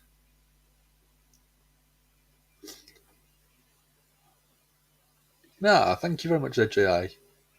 What makes you like me the best? Just out of curiosity.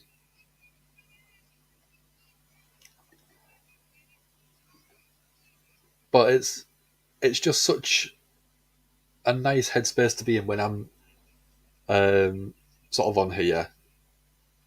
I know during sort of the pandemic and stuff, I did really sort of have a bad time because went from doing a full-time job and being able to sort of go see family, go see friends, stuff like that, to basically being locked away in my bedroom and locked away in here 7 days a week, 24 hours a day.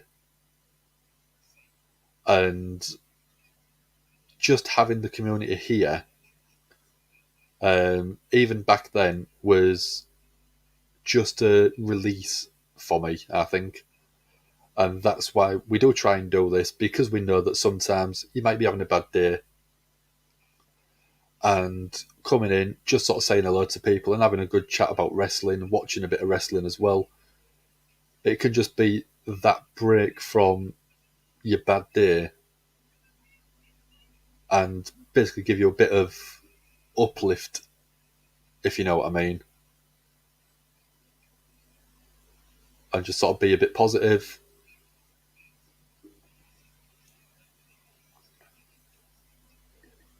So you started the channel with me in the first video. Okay, I didn't realise I was the first person you saw on here. I don't know if I'm very funny, but I try and be interactive. Thank you very much, JI. So Michael hopes the rumours are true and Bray's new character's name is Uncle Harper. I did read an article online, which I'm going to have a sort of try and explain for you. The Wyatt 6, which Bray Wyatt has trademarked, and it is his Twitter handle, there was a story and an article about what if the Wyatt 6 isn't 6 members of his faction. So I know people have been talking about Joe Gacy, Alexa, maybe Liv Morgan, Braun Strowman, Dexter Lumis, people like that. What if the Wyatt 6 is different personas of Bray Wyatt? So you've got The Fiend, Bray Wyatt, you've got Mercy the Buzzard, Rambling Rabbit, Husky, the Pig. What if each one of them is a Bray Wyatt character? So it could be Mercy the Buzzard comes out for a match and then a different match is Bray Wyatt, then another match is The Fiend, and you've got that constant, oh, am I going to be facing? Or it could be like the Three Faces of Foley, where you've got different personas with different sort of character work in there. So the dolls were supposed to represent his character and traits. Yeah, exactly. So what if them personas have now come live, as we saw at Extreme Rules, into a physical person? Mercy, fans or cult leader. Well, didn't Mercy wear the same shirt that Bray used to wear in NXT when he was still there? If I remember rightly, he did. So, Rambling Rabbit is his speeches, yeah. And like I said, exactly that. It's another way of looking at the Wyatt 6 and the different characters that he's had. Abby is his sister Abigail. And like I said, this is why I love you, said JI. You seem to sort of understand what I'm trying to say and put it in a comment for me.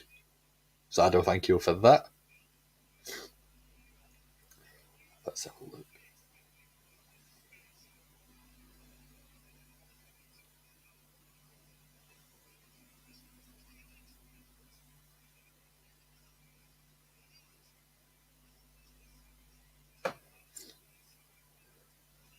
So Pig Boy is the Husky Harris character, and the Fiend is obviously the Fiend. Yeah, so you've got 5 characters there, and then you've got Bray Wyatt himself. So you've got Macy as the cult leader, Ramblin' Rabbit as the rambling speeches, Sister Abigail, the Husky Harris character as Pig Boy, and the Fiend with obviously Bray Wyatt as Bray. So we're going to have a poll coming up in a second. I'm just going to update the banner at the bottom.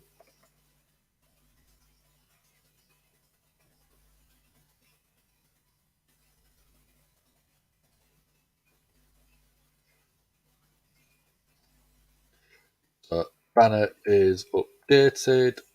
Poll is going to be about 5 seconds.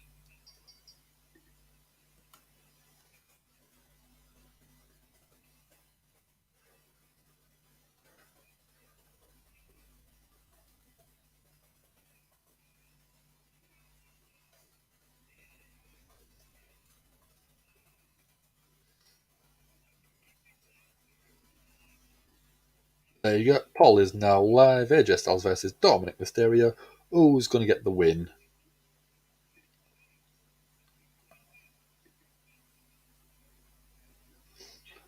Then I'm going to have a bit of cookie.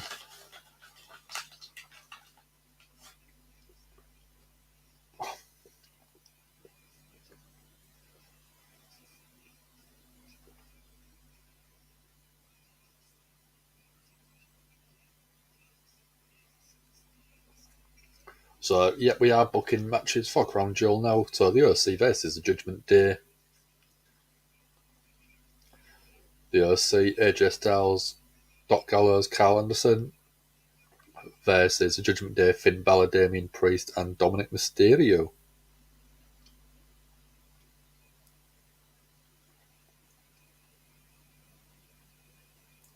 But yeah, this is what I keep saying about Monday Night Raw with Triple H. Seem to be booking it. We're 2 hours into the show. It seems to have pretty much flown by. We've gone 3 matches, 4 matches.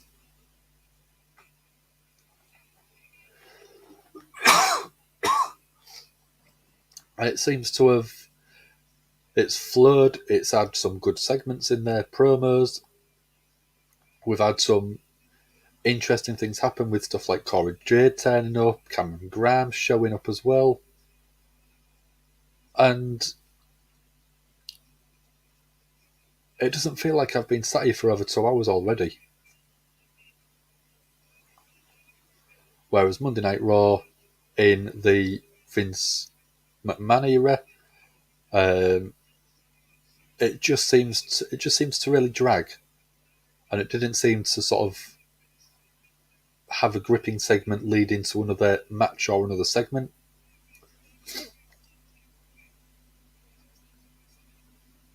So, okay, it is 3 o'clock in the morning already. Got another hour left. And we've got Dom Rhea Ripley talking to Little Dom.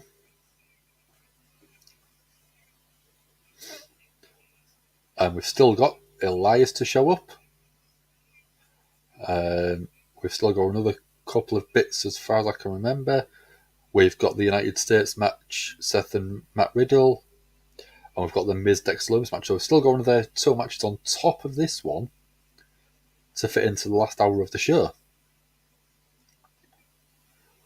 They could introduce a new doll. I don't see them doing that.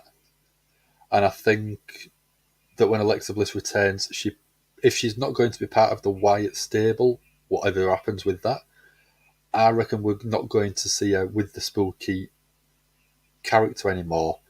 And I don't know if we'll see her with Lily anymore. Remember when the Fiend scared Balor all the way back to NXT? Yeah, I agree. That was a good couple of years ago.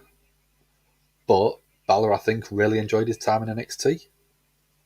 Won the title, so that's a positive sign. Raw's been pretty good, but not a lot of action.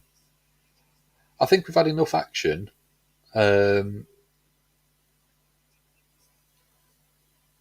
But with Monday Night Raw, same as SmackDown, it's more of a story than it is a match-based segment to get to one point to the next. So Dominic going up against AJ Styles, Dominic going up against an absolute veteran and legend of the business, one of the best in-ring performers of the past 20, 25 years, pretty much. Worked all over the world, New Japan, Impact, TNA, and WWE.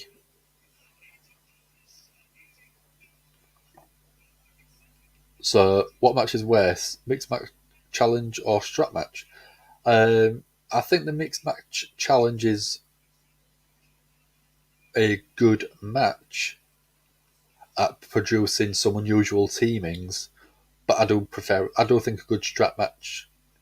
Drew and Karrion Kross had an absolutely brilliant match at Extreme Rules, and I would more than happily watch a strap match over a mixed match challenge every time. Promos are always gold. Yep, it's been a good show for promos. That backbreaker from AJ is always devastating looking. If he does, he might do the same one with the neckbreaker type, where he sort of pulls him up into a suplex type and then into a Falcon Arrow, but instead of doing the Falcon Arrow and landing flat, lands on the back of the neck on his knee. Beautiful, beautiful move. Sassy's back. Sassy likes a strap match, I'm sure you do. And what's better, buried alive or a casket match? Michael likes the buried alive. I do think the buried alive has had better matches. We haven't seen as many of them. We have seen more casket matches. But I think it all depends on, one, who's in the ring for the match. The Undertaker has been in the majority of both of them, I think. But I do think that the Buried Alive match has got more of a threat level, I think.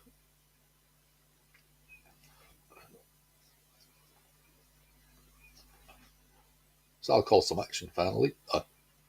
So what's better, Firefly Funhouse or Swamp? Firefly Funhouse. Swamp match was god awful.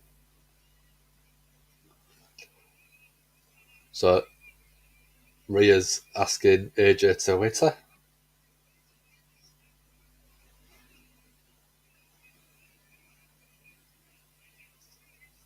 So Rhea distracting AJ. Dominic doing a Jericho style spring off the. There we go, got it. Mysterio doing a Jericho middle rope springboard over the top rope to the outside. Dominic, I think, really is starting to get into this heel persona, and I think it's helping build a lot more of a character for him. Because when he was the face, he was just the generic smiling good guy, I think, and didn't have much in the way of being able to tell a story with his persona. He wasn't really sort of great in promos or anything like that. But now he's turned heel, I do think that he's got more of a base for a character. He's having to learn. He's having to put on promos. I do think it is a lot better for him. When you get around to sort of WrestleMania, well, Royal Rumble season, in the road to WrestleMania, I do think we will go back to Rey versus Dominic, ending with a career match, career on the line match for Rey at WrestleMania.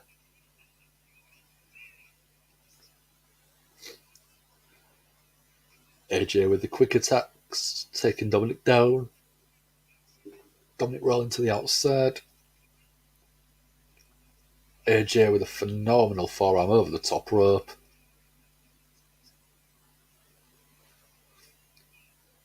So, Graveyard match or Firefly Funhouse? I'd go probably out of them to a Graveyard match. Undertaker's match was just so well put together.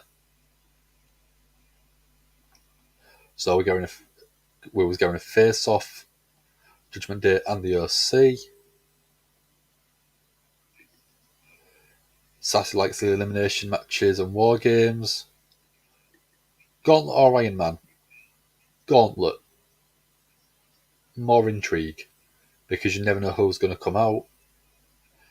Seth in 2019, I think it was, had an absolutely phenomenal match on Monday Night Raw in a Gauntlet match. There was 5 or 6 participants in there, and the match went on for pretty much an hour, which on Monday Night Raw is ridiculous. And that was one of the big things that helped him turn face again. But it was such a good performance from him. Sassy likes the Iron Man, but nothing beats Bret and Shawn. I agree with nothing beating Bret and Shawn, but if it was a match type to watch, I would prefer Gauntlet myself. Michael likes the Graveyard. So out of every single stipulation, gimmick match type, what is your single one favourite match stipulation? If you had to pick any of them. Elimination, Steel Cage or Hell in a Cell? I'd go Elimination Chamber on that one, just because of the multiple participants and the intrigue of you never know who's going to sort of win. So yeah, favourite match stipulation of all time, what would you go for if it could be any of them? Michael's gone Iron Man or Iron Woman. Sasha and Bayley NXT TakeOver. Again, one of the best, probably I would say the second best Iron Man, Iron Woman match behind Bret and Shawn. I don't think I'm harsh to any of the others, but I do think that them two was 2 matches themselves that was groundbreaking. 1 for the time, and 2 because of the story told in the match. I ask the harder questions, favourite of all time. I always ask the harder ones. Sassy's gone Blood and Guts and Royal Rumble. Michael's gone Elimination Chamber or Royal Rumble. 2 that I'd probably go for is War Games, which is almost Blood and Guts. Because some of the NXT TakeOver War Games matches have been absolutely phenomenal. Or Royal Rumble myself. War Games is up there for Michael. But yeah, I like a good stipulation, multi-man. So that's why Elimination Chamber, Royal Rumble, War Games, I do always enjoy. Even Money in the Bank, I quite enjoy with the multiple participants, because you know they're going to try and build a new star out of the match.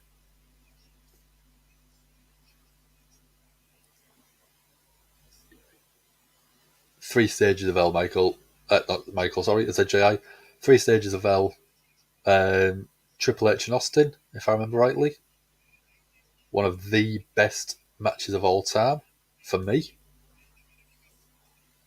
And just absolutely brutal. Sassy likes a good TLC. Yeah. Again, great stipulation. Punjabi prison match, you mean? Yeah, I think we've had 3 of them since it was designed for the Great Khali. And the stipulation itself, a lot of people didn't like. 1, because it was hard to see what was happening, and 2, the concept itself was very hard to follow. I didn't think it was. I thought the stipulation itself was quite easy to follow, because you had a door or a sort of gate thing that was lifted up. You had 30 seconds to get through it. If you didn't get through it, it was permanently locked. You had to escape the full structure, whether it was climbing over the top or going through the gate, but the gates had a timer on them. Easy. Death matches are always fun. Some of them, I've watched GCW stuff. I've watched CZW, and some of their stuff is very brutal, which I wouldn't call fun sometimes. Especially if you're watching it and you go, ooh, and you're cringing and covering your eyes because of how bad something looks. So I can appreciate a death match, but I wouldn't say they are a fun match to watch as well for me. Three Amigos, yep, literally on them now. Will we get an Eddie chant?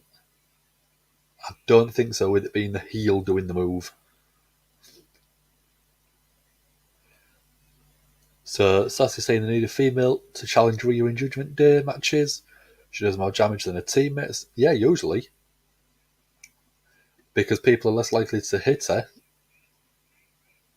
So, I agree. Who would you have then, Sassy? Who would you have as the female going up against Rhea?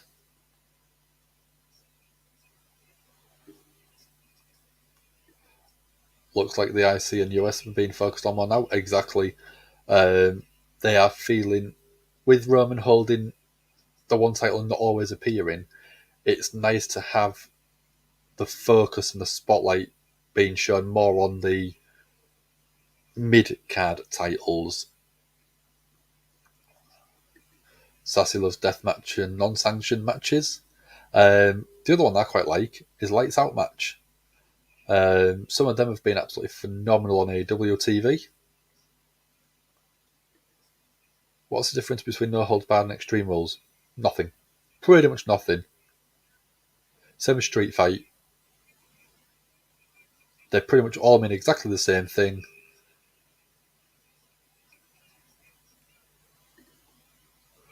Raquel, Becky, or Beth? I'd like Raquel Rodriguez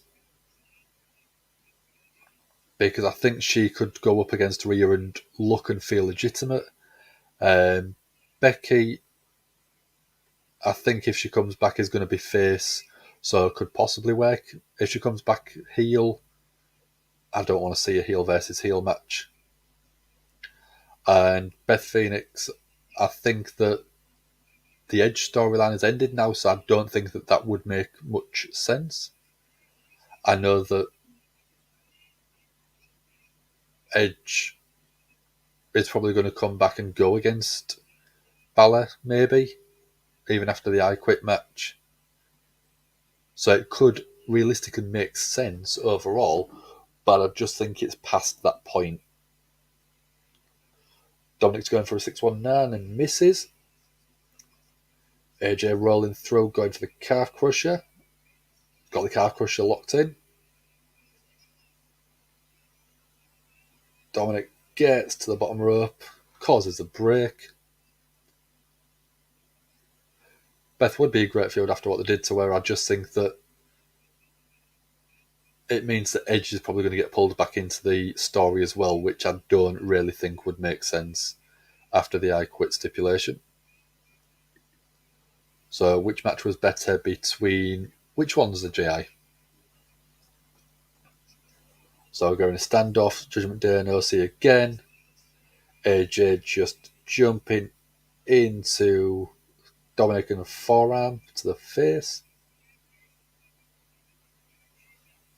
Referee's trying to keep the OC and Judgment Day separated on the outside. Dominic with a roll-up, 1, 2, and 3. Gets a 3. After Rhea's sort of interruption. AJ looks fuming. Good Brothers look angry. Balor's absolutely elated.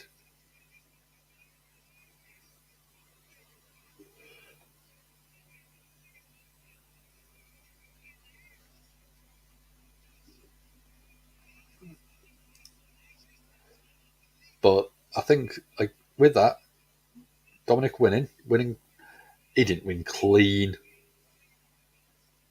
Rhea Ripley was grabbing the ankle of AJ Styles. That's not a clean win.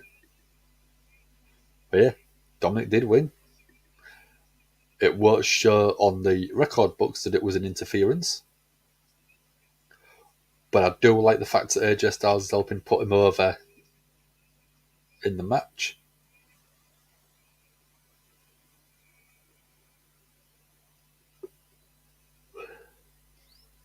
Oh, great question. Which match was better? SummerSlam 92, Bret Hart versus British Bulldog for the IC title, or the submission match at WrestleMania 13, Austin versus Bret?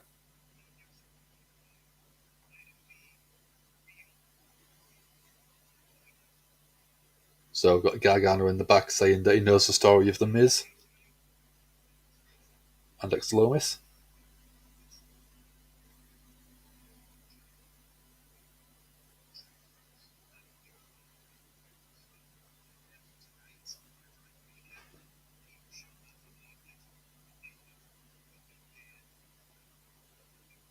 So Miz is saying that when he wins tonight, Dexter Lumis will be banned from Monday Night Raw forever.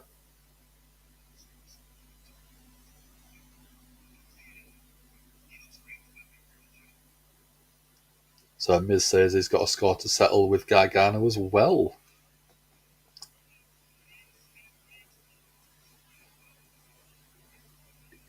Yeah, next week Miz is going to be fine. He pushed her off and was pinned by walking into Dom. That's still technically not a clean finish. There was an interference in the match. I know that it was a clean pinfall, but it wasn't a clean finish. Gargano as a prankster is great fun because he suits him so well. It's very, very fun on there.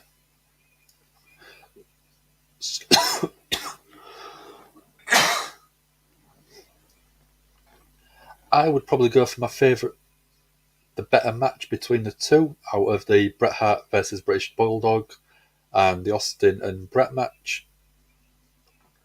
Personally, I was going Bret versus British Bulldog for the IC title.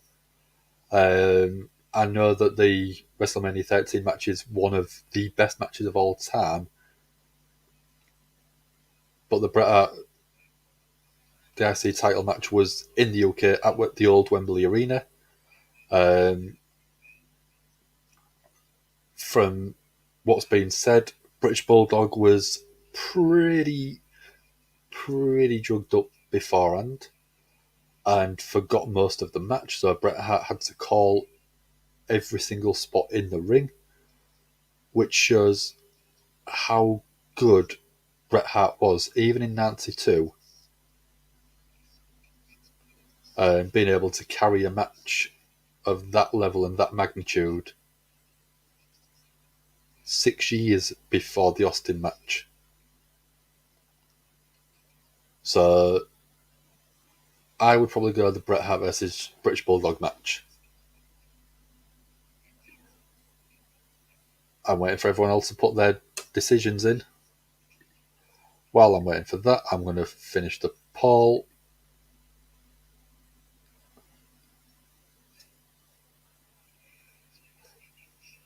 So 80% of people predicted AJ Styles, 20% of people thought it would be Dominic. So that's a 10 up for the Bucks. So if you haven't, please do like and subscribe to the channel. It's getting late.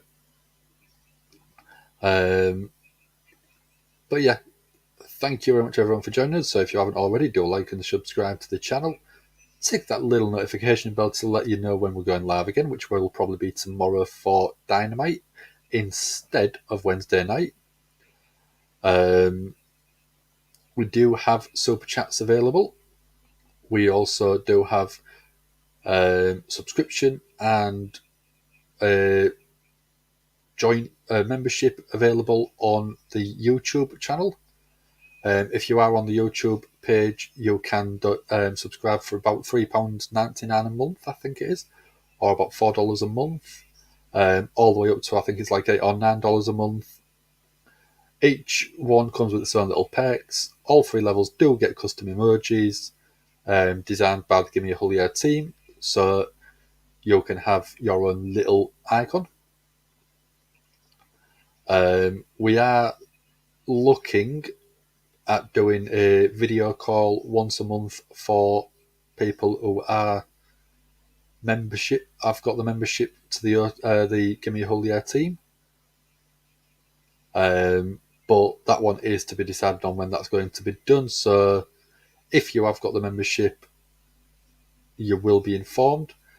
We have got our new shop that went live earlier today, which is on a website called Spreadshop.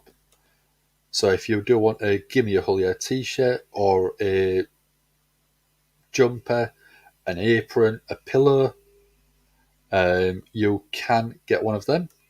The link is just popping up in the chat as I speak. So go over, have a look. There is 15% off all items at the minute. So if you do want to grab anything, now's the time to grab it. It is the Gimme a Hull logo, which is just above me right there. And if you do want anything, you can have it put on whatever design you want, on whatever item of clothing you want. You can have the colour of the shirt as an option, depending on what sort of style you like. If you want a black t-shirt, the logo will look good on there. If you want a white t-shirt, the logo will look good on there. We have also got another design coming shortly, which, as I showed earlier on, which is all 3 of us in a sketchy style.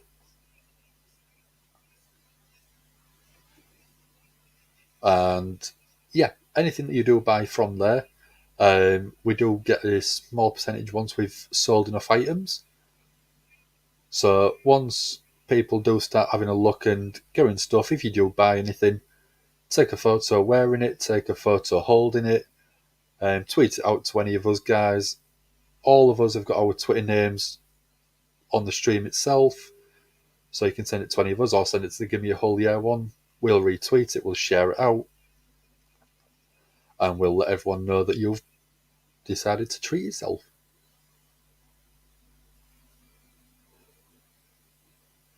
So we're getting Dexter Lumis as an entrance.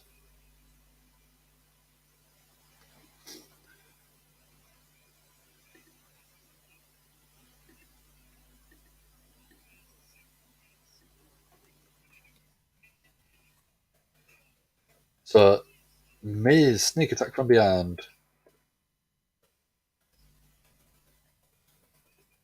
Miz with a steel chair just lighting up the back of Dexter Lumis. 5 or 6 chair shots. Miz picking up Dexter Lumis. Scroll crushing finale on the steel chair.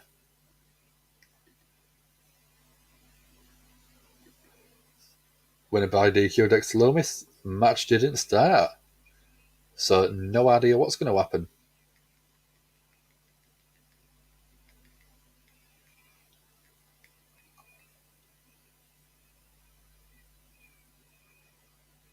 So what's going to happen now then? Is the match going to go down at Crown Jewel, do we think? That's where I could probably see it ending.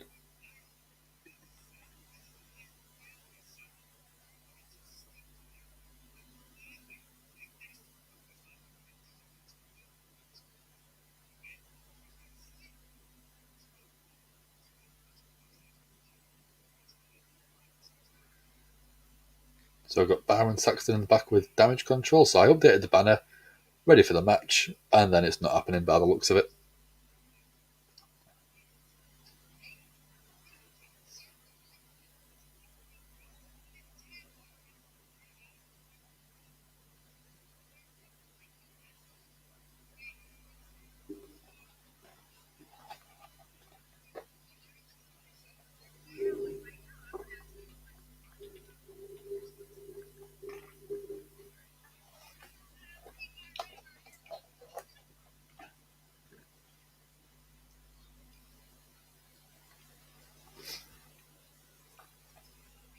So Damage Control saying they've got rid of Alexa Bliss, they've got rid of Oscar.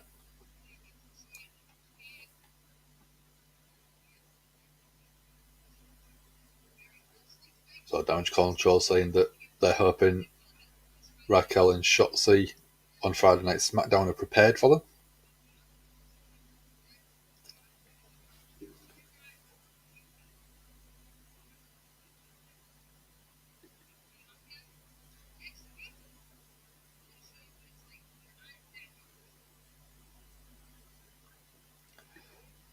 So the subtitle said speaking no English. Yeah, because it's live, it's so much harder to do subtitles to start with, and then trying to translate at the same time makes it so much harder. So next week we're going Bianca versus Bayley 1-on-1.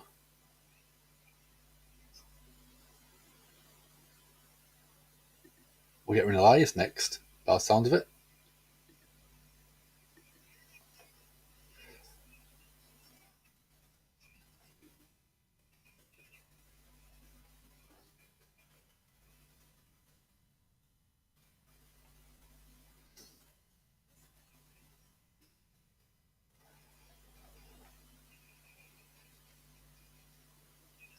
So what have we got left? We've got the United States title match, and we've got Elias. So yeah, that's about 30 minutes worth of content.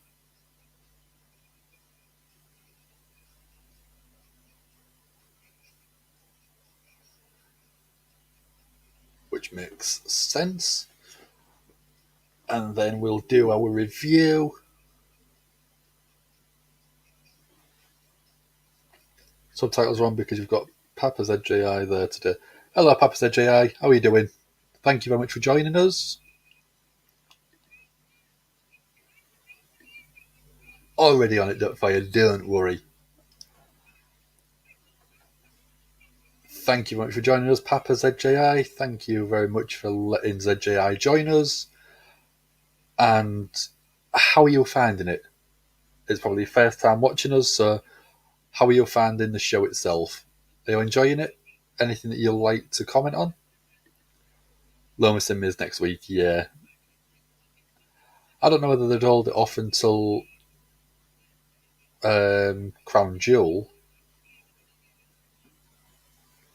I don't see why they would,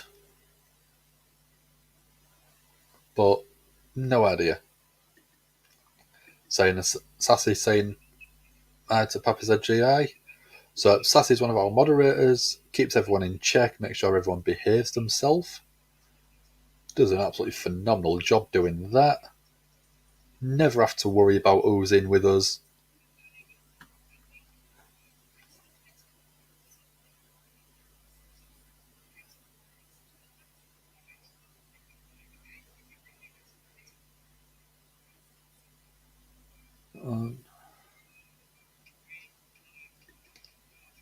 Glad you're enjoying it. Glad to see some of his friends. Yeah. We've got Sassy in. I don't know if Michael's still in. I presume he's probably popped off for a little bit. But yeah, comes in every week, says hello to everyone. Always has some really good insights to ZJI. Really good at decoding stuff. We had a good sort of decoding session a couple of weeks ago. But yeah, absolutely really appreciate having ZJI in every week. Being able to sort of come and chat with us, give their points of view on the wrestling. Even stuff that's not wrestling related, we have a chat about every so often, don't we? Sometimes it'll be food related, sometimes it'll even be music or games. But it's always interesting to have a load of different people in. ZGI, Sassy, Michael, our son sometimes, Crazy Ginger Jake. It's absolutely great fun having everyone in. But again, thank you very much for yourself, Papa ZGI, for joining us.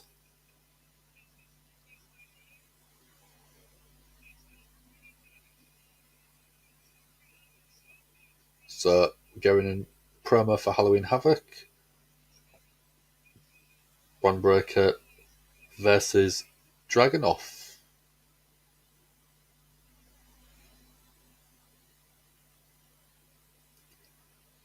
So, Miz is now backstage.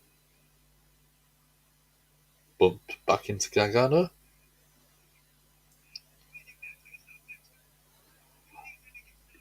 Yo, take it easy, dude. Thank you very much for joining us. I shall probably see you at some point in the future, maybe.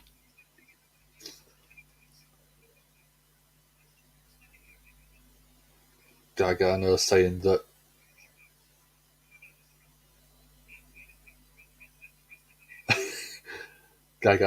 that what's the worst thing about having the Miz, Dexter Lumis get a contract?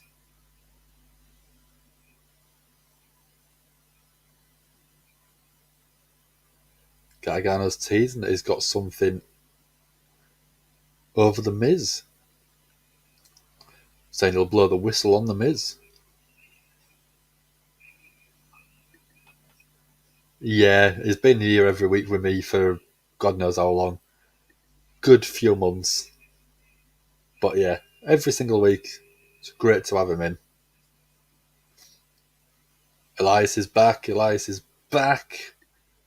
with a shorter beard than before.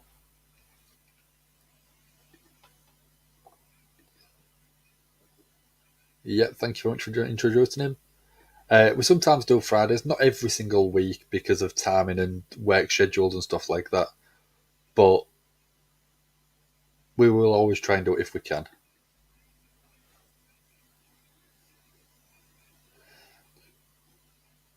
Elias saying that his family's had some tragedy, which is why he's had a break.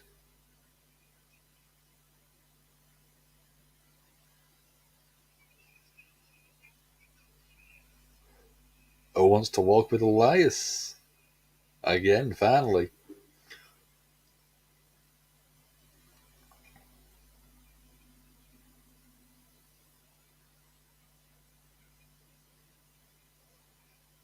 Elias wants to do something different for Oklahoma.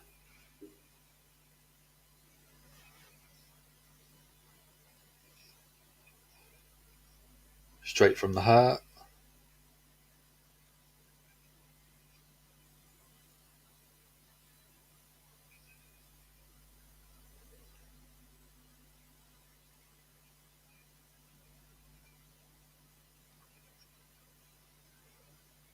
Elias saying he gets choked up playing this one.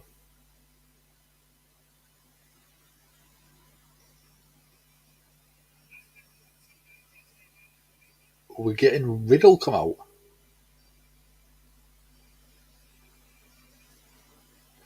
Matt Riddle come out as Matt Riddle's got some bongos. Yeah, we'll probably be doing Friday this week with Dom because the Fiend's back, Bray Wyatt's back, so I reckon we'll probably be doing SmackDown every week until Bray Wyatt disappears somewhere. So JR plays the keys. WWE stands for Walk with Elias.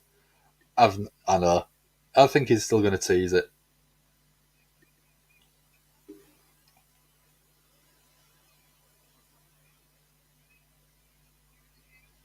Riddle saying he's not here to interrupt.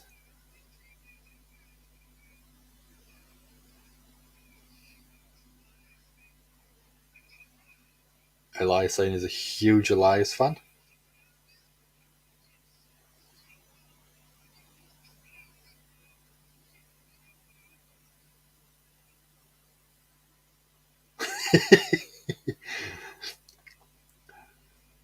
So Riddle saying, "Do you want to hit my bong?"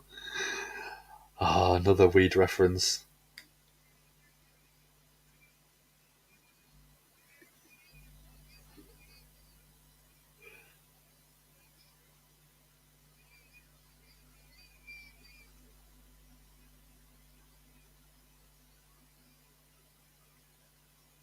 Oh, we're getting the walk with Elias chants. Started by Riddle.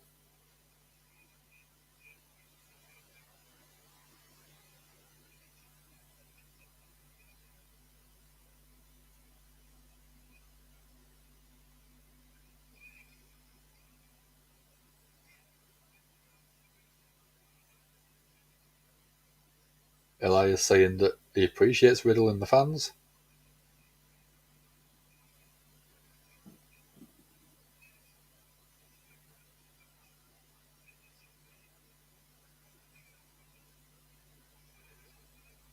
So Elias is saying that he's going to put Riddle on the front row and play the song.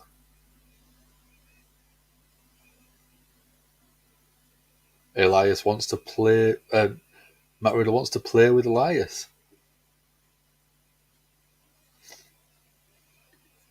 Seven Nation Elias. Yeah, works. Elias is a face. I don't know if it works.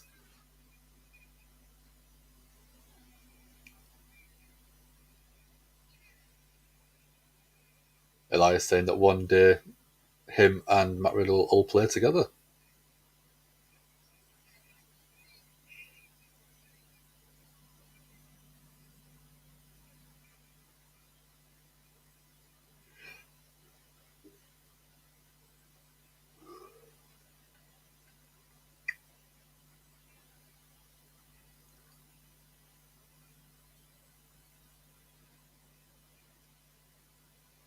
So what's he going to sing?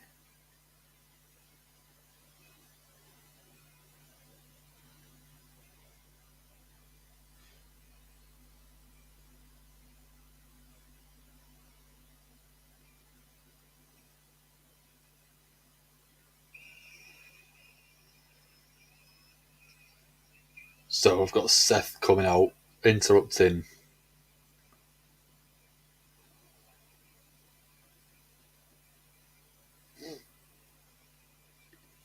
Sassy loves the Dean Ambrose and Elias segment, and Elias at Royal Rumble 2020 singing to Brock.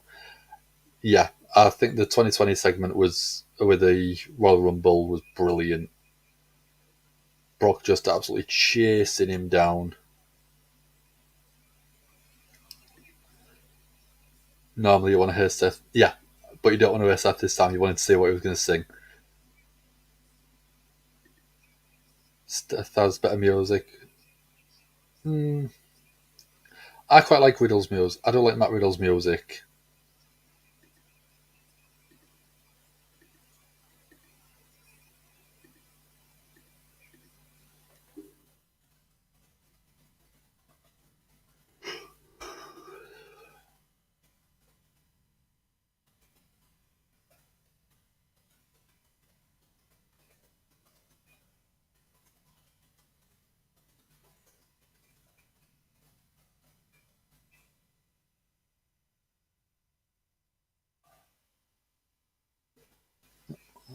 Let's get the poll going.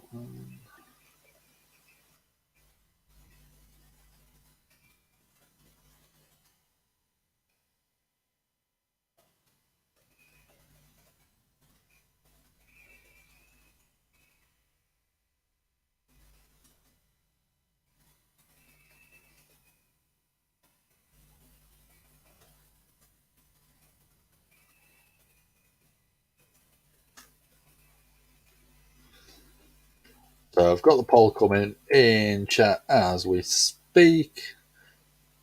United States title, Seth Rollins versus Matt Riddle. Oh, have you got to win?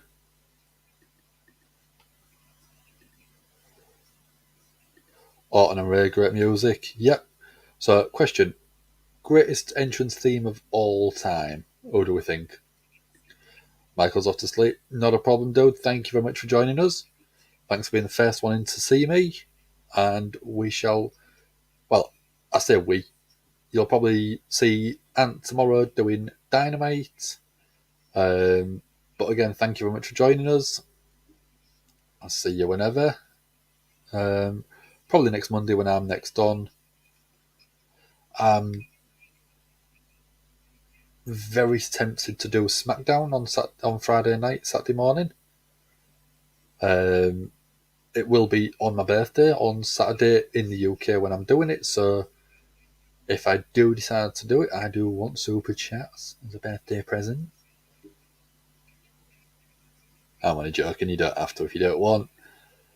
Sassy's saying that she'll see you tomorrow, you Mox buddy. Said GAHY doesn't want Riddle to win. Sassy saying Steve Austin, glass shattering, great entrance, great start to his theme song.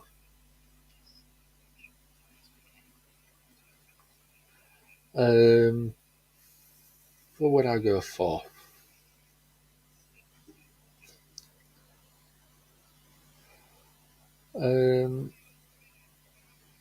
I quite like. I do like the NXT Nakamura theme. I do think that was a great theme because it was very impactful. Last week, did Bray's speech get cut out? There was not an interruption, but there was a video package on the Titantron when that happened, when Bray was in the ring. So it wasn't cut out. It was interrupted. I may put something on Twitter. So if you keep your eye on Twitter, I'll ask people what they think, and then if we get enough people to say yes, I'll probably do it.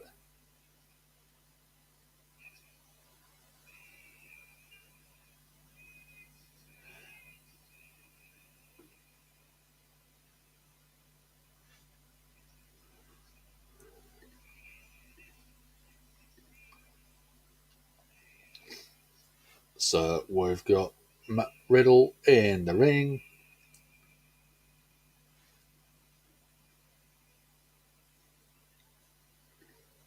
So stream got cut to ads and then show ended.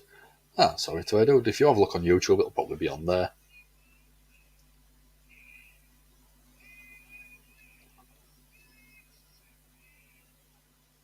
And you've got Seth Freakin Rollins in the ring now with the US title around the waist.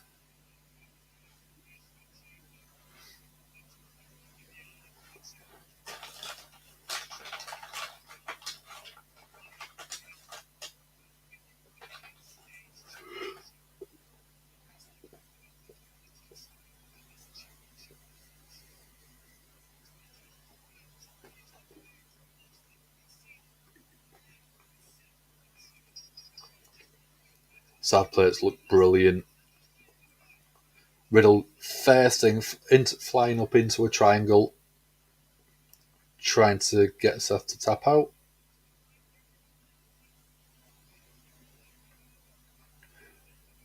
Seth got to the ropes, caused the break. Elias is still on the outside.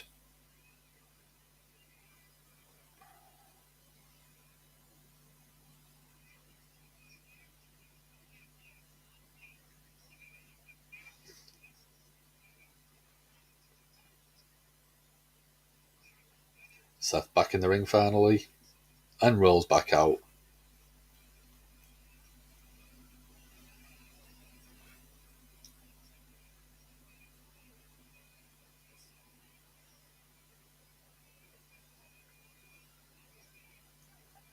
Riddle jumps up in the corner,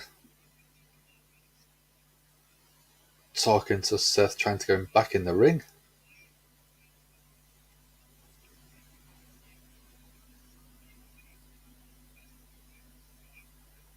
Seth finally back in the ring. Riddle going to the MMA style, sort of with kicks and forearms, more kicks in the corner. Seth rolls straight back to the outside again.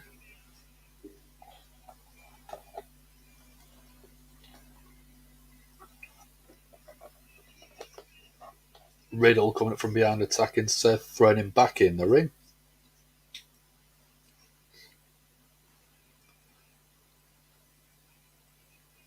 Gut wrench from Riddle. And a slam. Big strength from Matt Riddle. And Seth with a cheap shot. And then a double axe handle to the back of the head of Riddle.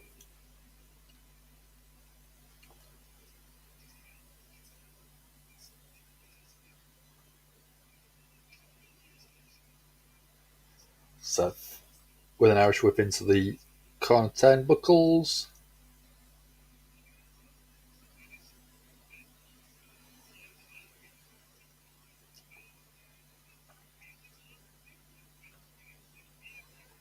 Riddle catching Seth coming in with the right hand, and Seth replies with one of his own. And again, exchanging forearms.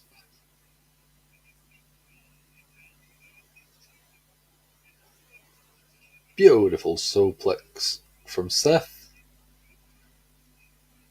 Goes for a cover and hooks the leg, gets a 2 count.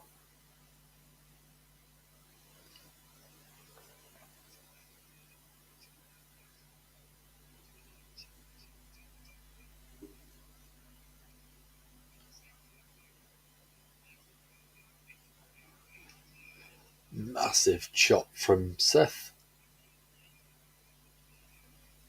Gets in Riddle's face talking some trash.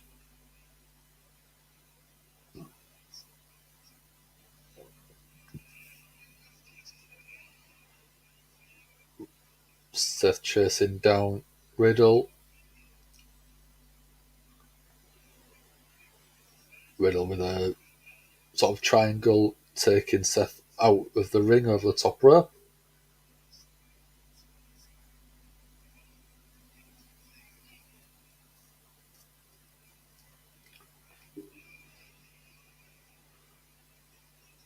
Referee was distracted with Riddle. Elias with a flying knee to Seth, taking Seth out. Is this teasing Riddle winning the US title? So when you go to the WWE in December, one of the matches will be Riddle and Rollins. So a dispute will be going. They normally sort of keep stuff running on the house shows a bit longer. Ref DQ, it should be. It should be. But distractions mean probably not.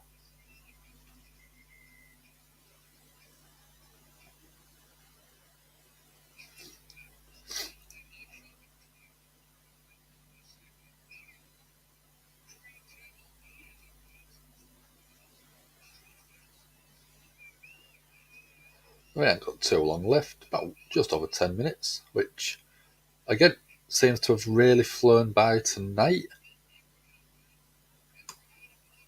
Let me get rid of the spam.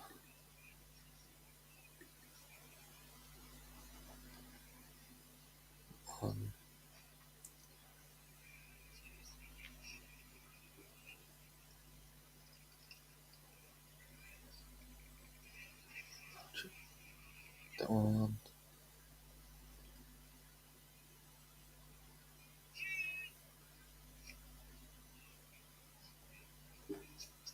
That one. So, yep, already going blocked, don't worry.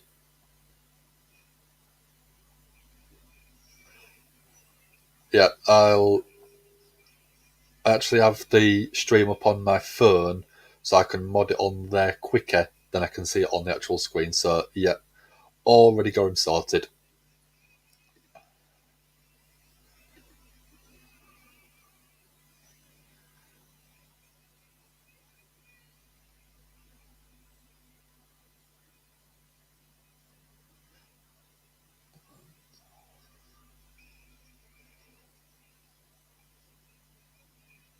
Commercial break again, so while we've got a couple of minutes, what's everyone got planned for the rest of the week?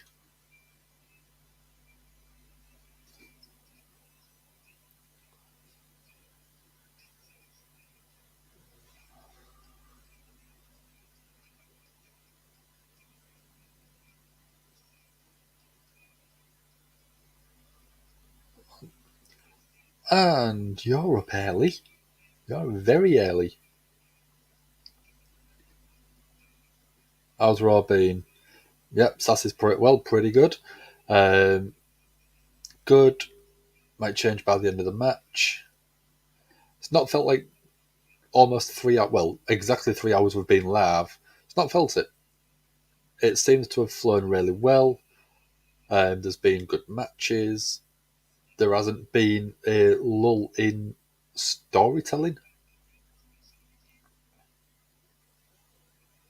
I've just asked what people are doing over the weekend. So studying, lunch with sister, and sofa shopping. So busy week for you then, Sassy. So we have got Seth versus Riddle back now.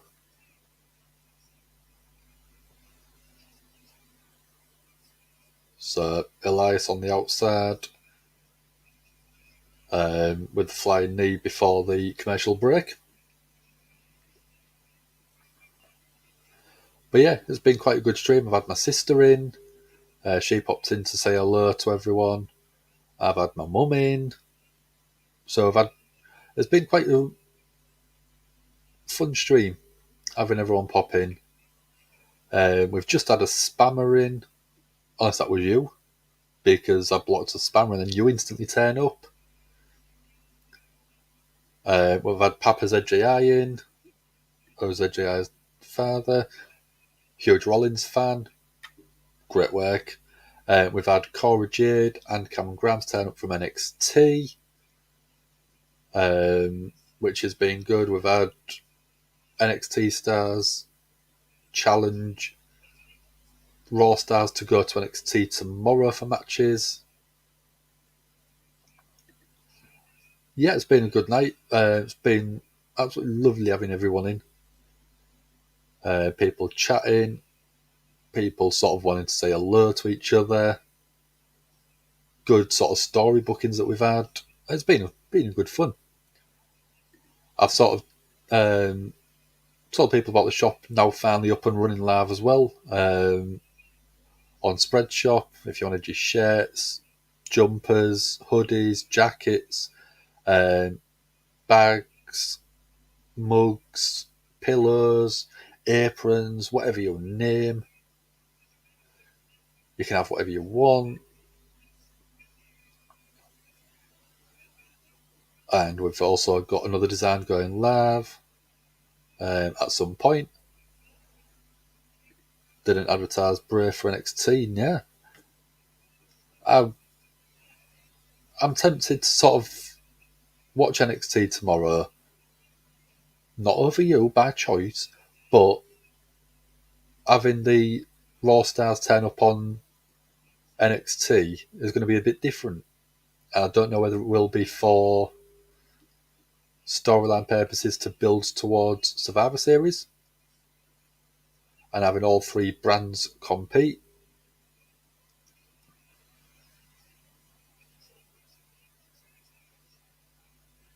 Bro, Derek from Riddle only gets a 2 count. Very solid though.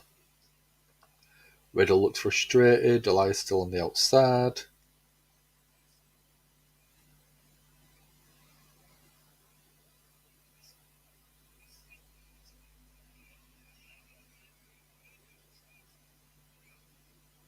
So Riddle trying to drag Seth into position for a floating bro, probably.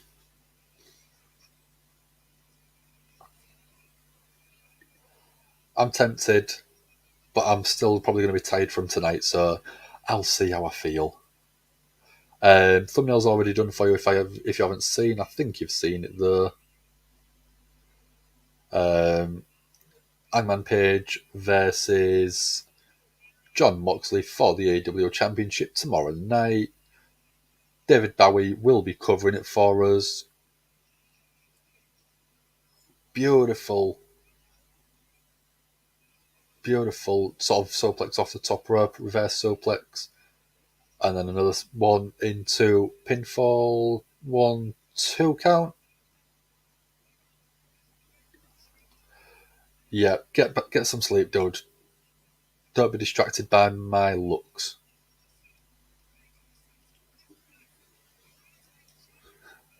You're going to get some sleep, dude. Thanks for coming in to say hello.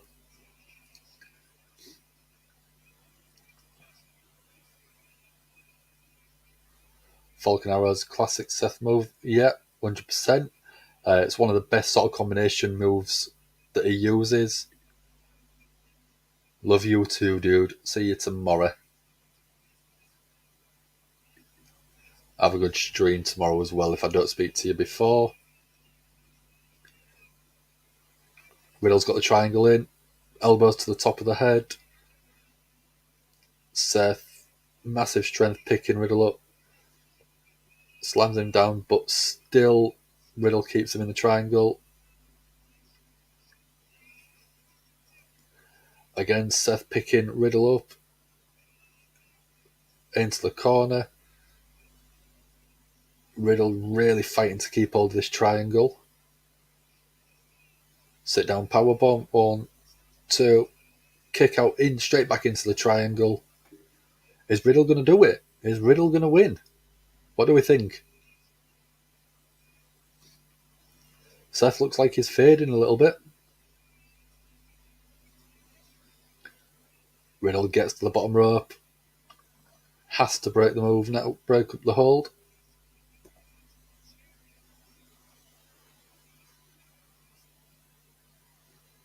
Seth really selling that triangle choke. Elias just stood on the outside, overlooking.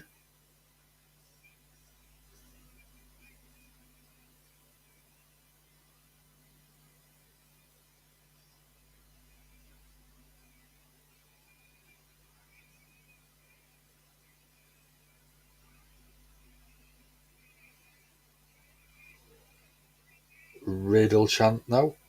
Seth shouting at Elias to hit him. Elias wouldn't do it, so super kick from Seth. So is this going to cause Elias to get involved? Power slam from Riddle, very Orton-esque.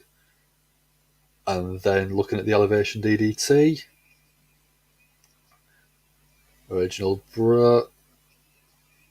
Another nod to Randy Orton with the elevation DDT. Is he going to go to that dark place where he has voices?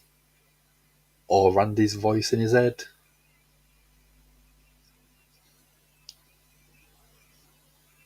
Goes for the RKO. Elias got in. Interrupted the match. Stomp to Riddle. And the 3 count. And a stomp to Elias to finish that.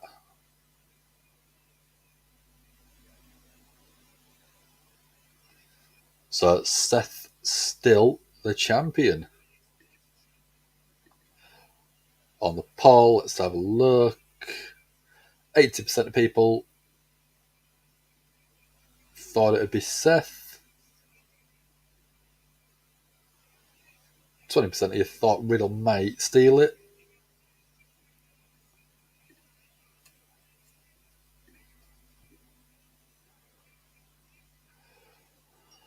So, do we think that Riddle lost the title because of Elias, or did Elias cause enough of a distraction?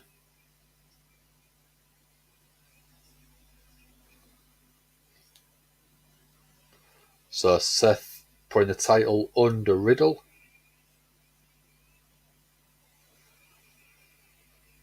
And Mustafa Ali out of nowhere coming in to attack Rollins.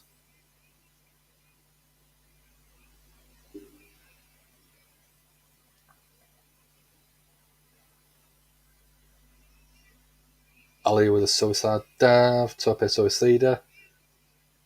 Really showing this aggression.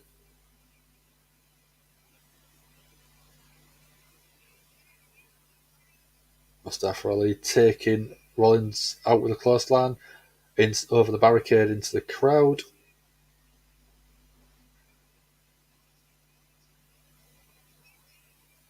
Seth hightailing it out of there. Mustafa Ali standing on the apron.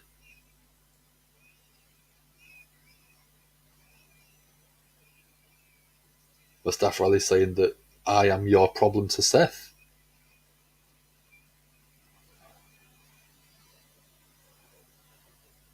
Great feud coming, yes, I agree. I reckon that this is going to be an absolute barnstormer of a match. So that is Monday Night Raw all concluded. So stick that in there out the way. So I'm not going to spend too much longer here, mainly because it is 4 o'clock in the morning and I'm getting super tired. 3-on-1 handicap. I don't see that happening,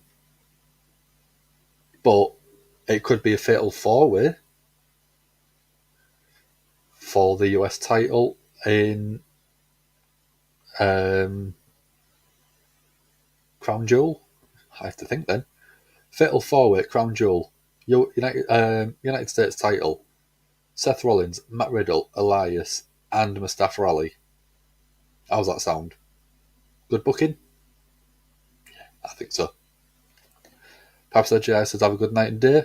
Yes, same to yourself, dude. Thank you very much.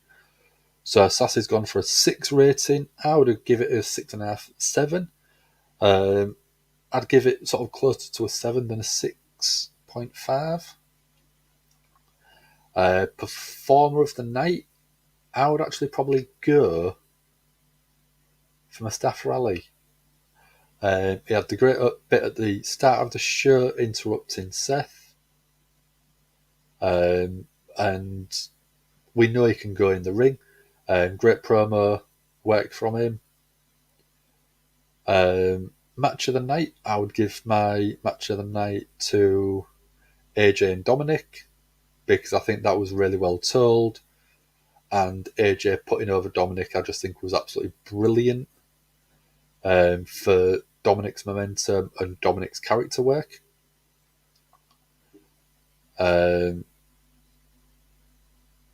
ZGI has gone 9 out of 10.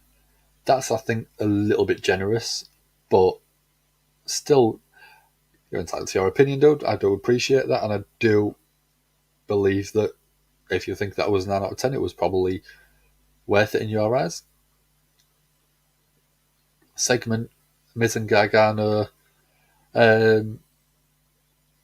Yeah, both instances before the injury. Well, no, it was after the injury, and then after the Miz attacked Dexter Lumis. I thought that was great.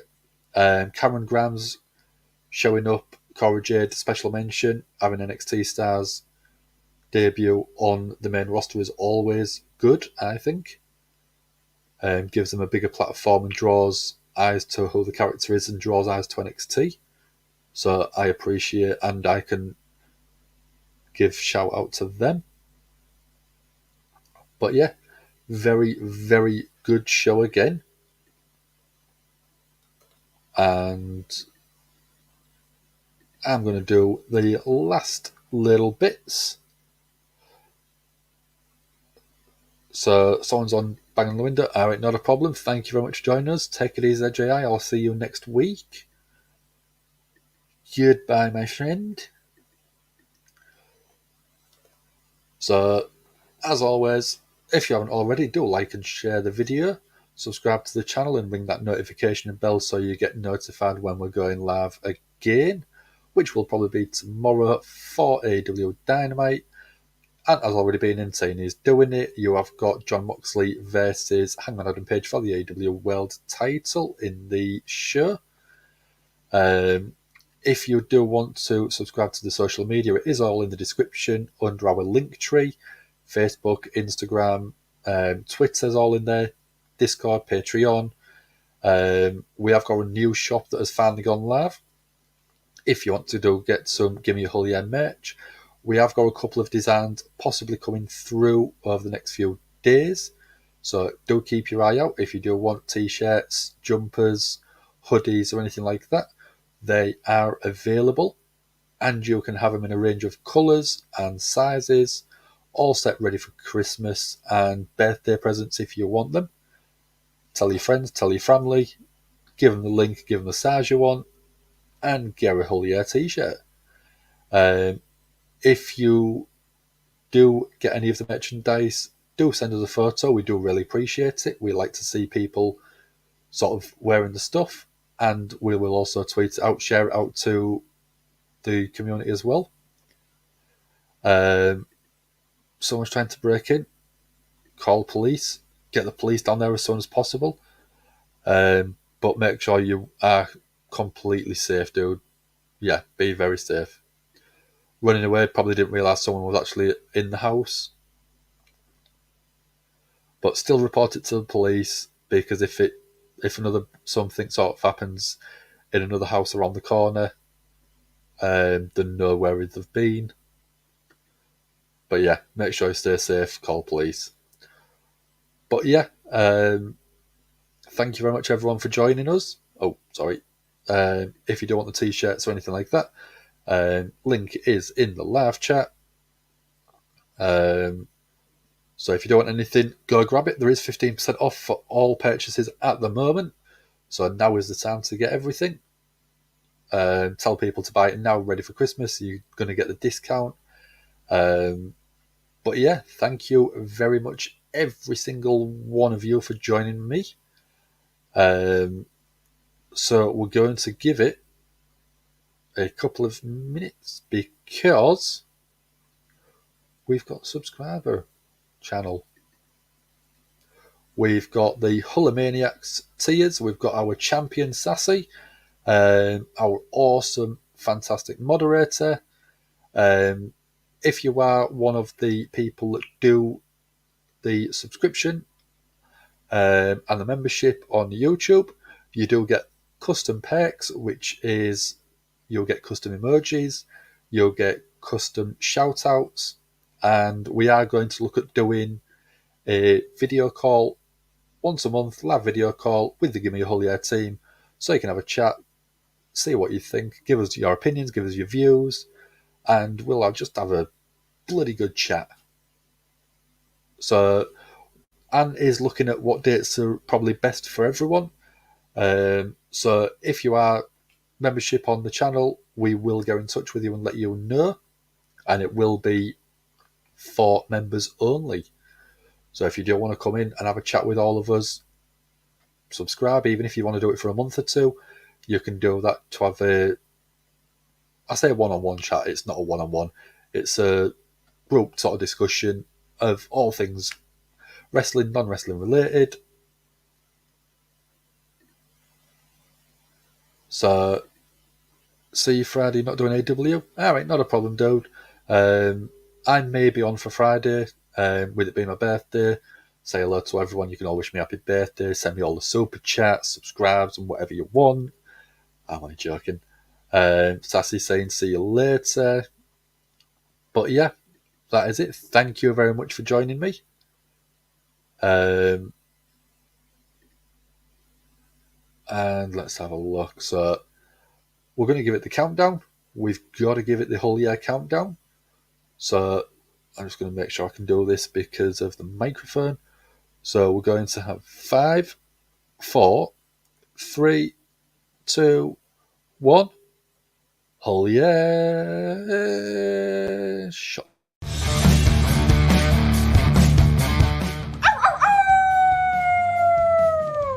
Hello, this is Shotzi Blackheart, and welcome to Gimme a Whole Yeah!